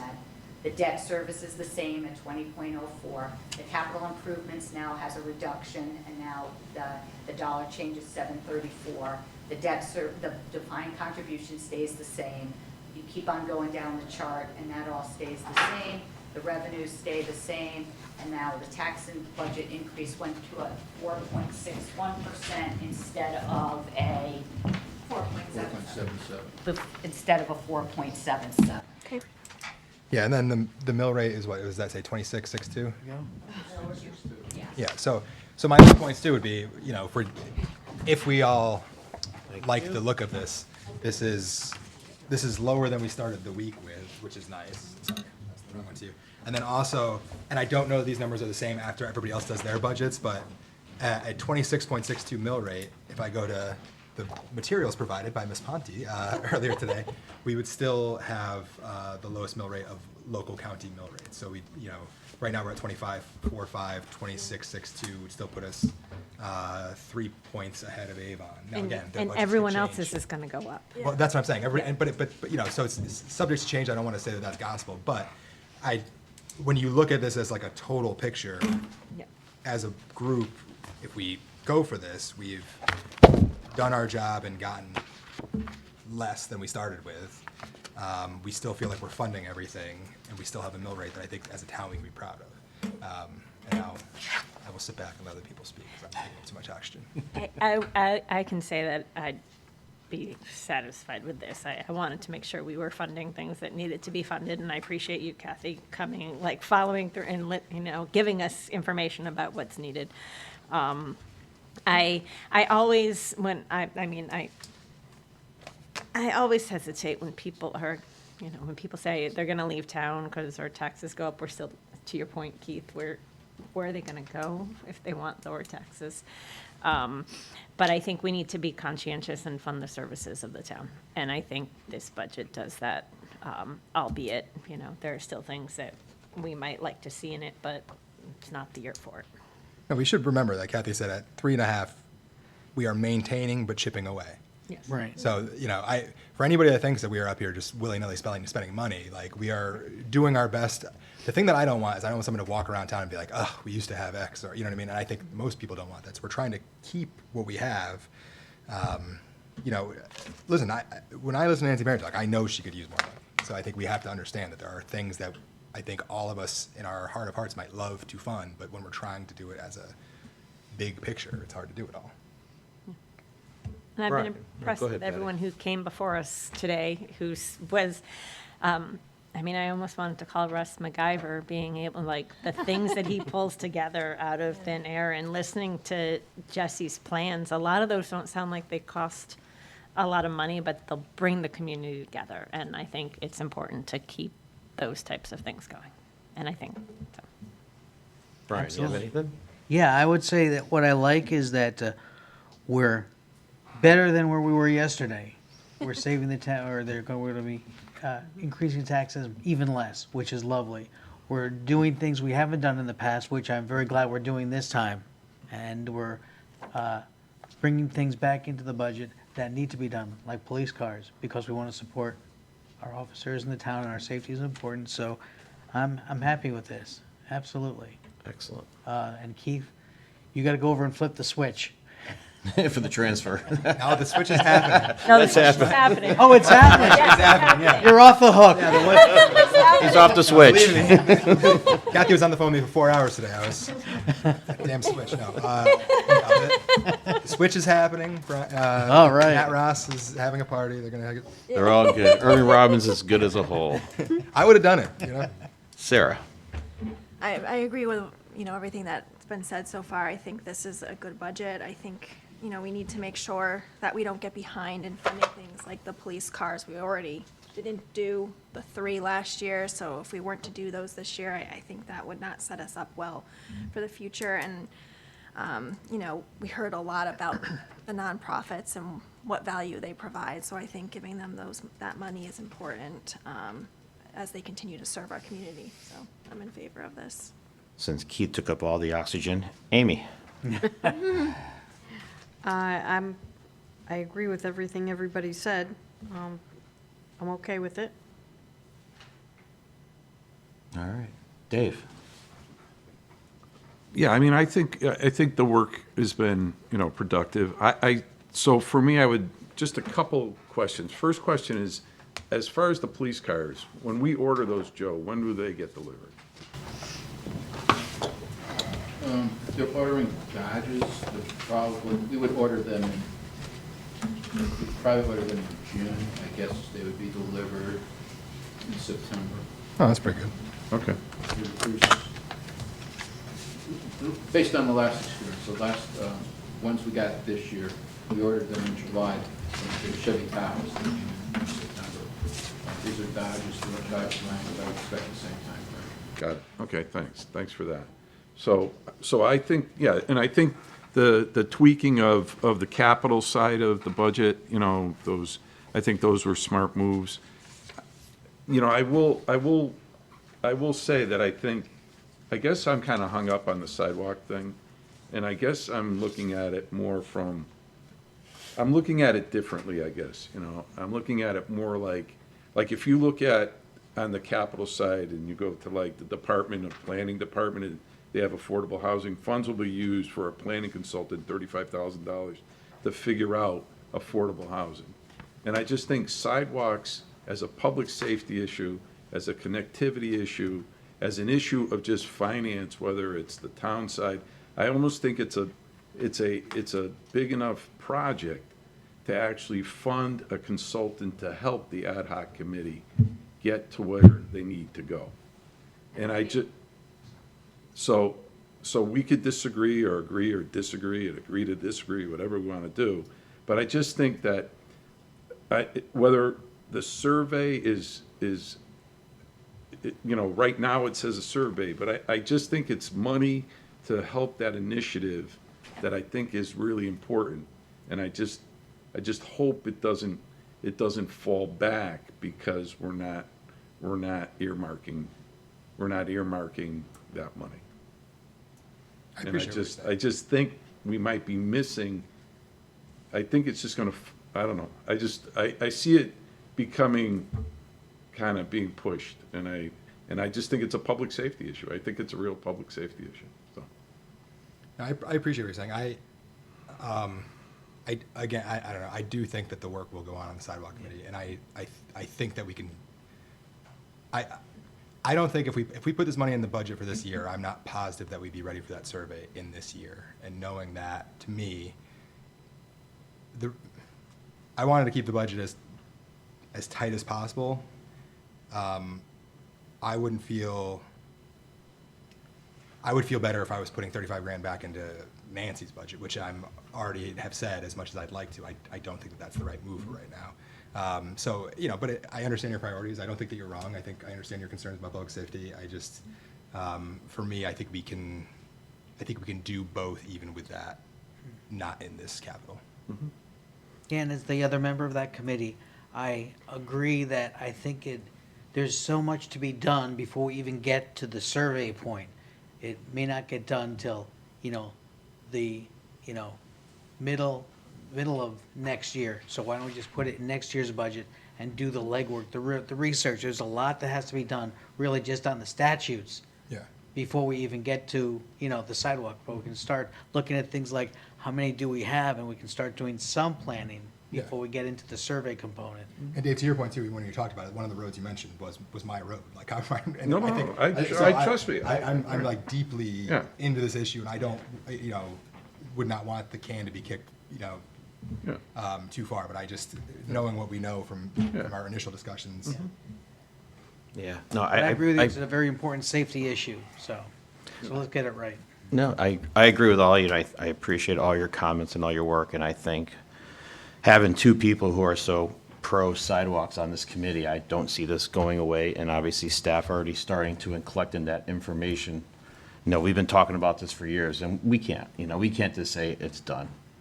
But to other points, like Keith says, if we're gonna take $35,000, then we really need to look at the whole community picture and say, where does $35,000 really work best for the whole community? Is it sidewalks? Is it mental health? Is it, police, fire, whatever it is? So it's huge, and I know maybe in some lights, at $35,000 in this huge budget is minuscule, but it does add up over time. So I do appreciate that. And I just want to thank everybody. This has been a hard process. It's a long process. It's gut wrenching, especially when we have so many people coming up to us all the time, like, we need help, we want this, we want that.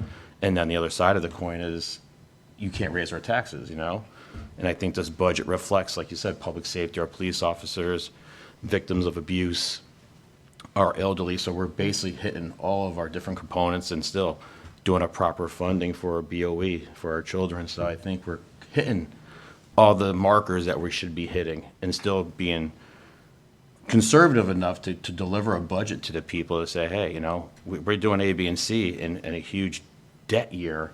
We're still coming in at a great number. So I think it's a great push for all of us to be able to say that we had a part of this, and we're doing the best for our community by doing all this legwork.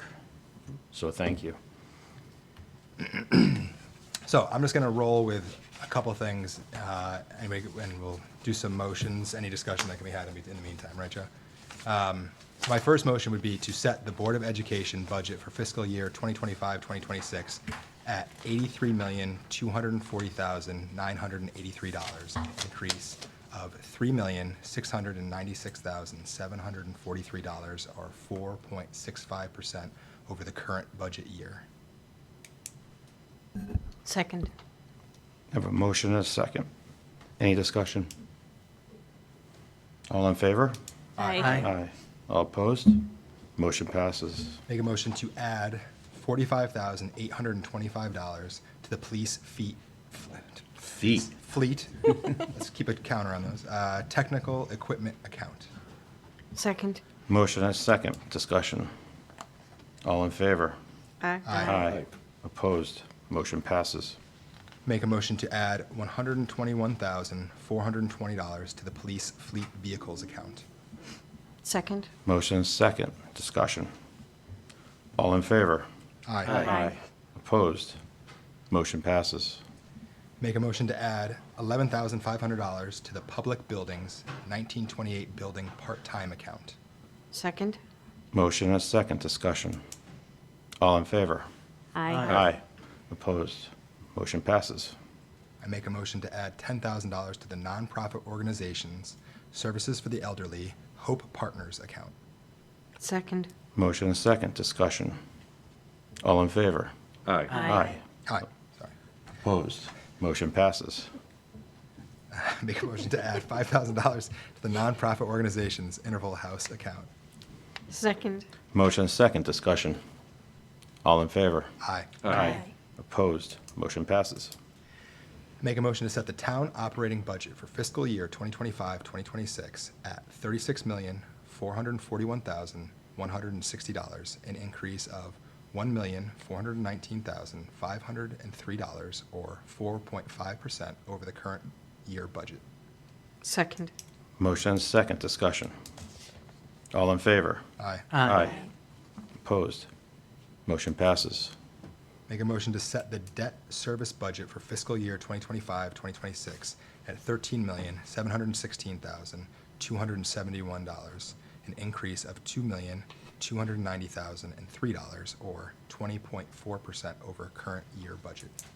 Second? Motion is second. Discussion. Correction, 20.04%. 20.04%, I'm sorry, you're right, 20.04% over current budget year. That's what you said. Thank you. Motion is second. Discussion. All in favor? Aye. Opposed? Motion passes. Make a motion to reduce the capital improvement plan town hall improvements account by $75,000. Second? Motion is second. Discussion. All in favor? Aye. Aye. Opposed? Motion passes. And just point of clarification, all these accounts are the ones that are we're pulling from one to do the other, the transfers. Not the town hall improvements account. Not the town hall, that was part of the budget, but then the next few are part of the transfers. Make a motion to reduce the capital improvement plan Lucas Devices account by $40,000. Second? Motion is second. Discussion. All in favor? Aye. Aye. Opposed? Motion passes. Make a motion to reduce the capital improvement plan light pole replacement account by $25,000. Second? Motion is second. All discussion. All in favor? Aye. Aye. Opposed? Motion passes. Make a motion to reduce the Board of Education capital improvement plan school code safety compliance account by $48,224. Second? Motion is second. Discussion. All in favor? Aye. Opposed? Motion passes. Make a motion to reduce the Board of Education capital improvement plan structural architectural account by $71,258. Second? Motion is second. Discussion. All in favor? Aye. Opposed? Motion passes.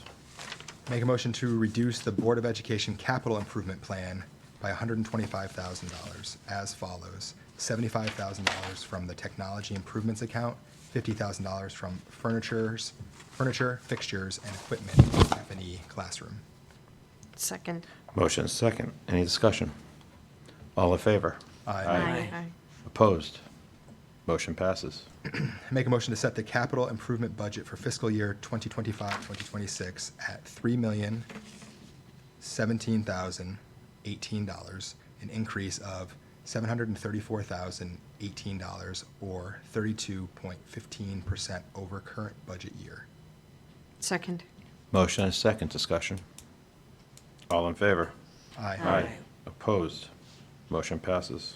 Make a motion to set the fiscal year 2025-2026 Board of Education defined contribution budget at $350,000, an increase of $24,000, or 7.36 over the current year budget. Second? Motion is second. Discussion. All in favor? Aye. Opposed? Motion passes. Make a motion to set the, this is all one, right? Patty, get ready. I'm gonna need you, I'm sure. Okay.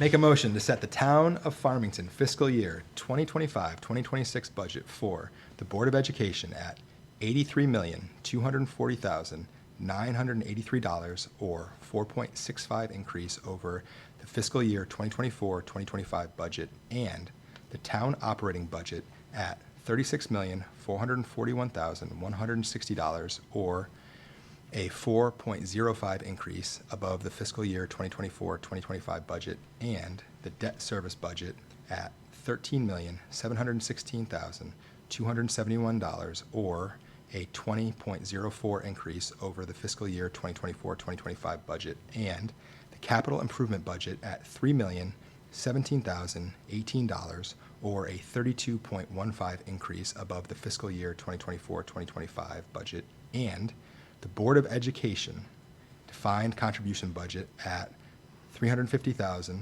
or a 7.36 increase above fiscal year 2024-2025, resulting in a total appropriation for fiscal year 25-26, okay. That one wasn't on me. Of $136,765,432, or a 6.35 increase over fiscal year 2024-2025 budget. And That's it. That's it. Need a second. stop, second. Second. Motion and second. Does anybody need those numbers repeated? No, I'm good. You're good? Everybody good on all that? Any discussion? All in favor? Aye. Opposed? Motion passes. I make a motion to approve the warning for the April 21st, 2025 annual town meeting and the May 1st, 2025 referendum, which I believe Maureen gave us, sorry. Amy, you wanna say? I have the original for you to sign. Second. Motion and second. Discussion? You understand that those have the bonding questions on it? Correct. You have the, Right here. Yep. any discussion? All in favor? Aye. Opposed? Motion passes. We have one more motion to cancel the Saturday's town council meeting. Saturday, the 15th. Make a motion to cancel the March 15th budget meeting, 2025. Second. 2025, this Saturday. Meet with your family. Motion and second. Discussion. All in favor? Aye. Aye. Opposed? Motion passes. And before we call for adjournment, again, thank you, everybody. I appreciate all your work, input, and your service to our community. And we'll call for an adjournment. Make a motion to adjourn the March 13th, 2025 budget meeting. Second. Motion and second. All in favor? Aye. Aye. Opposed? Motion passes. At 8:32. Good night, everybody. nice job. Thank you, everybody. Thank you, Joe. Appreciate it. Joe, sitting.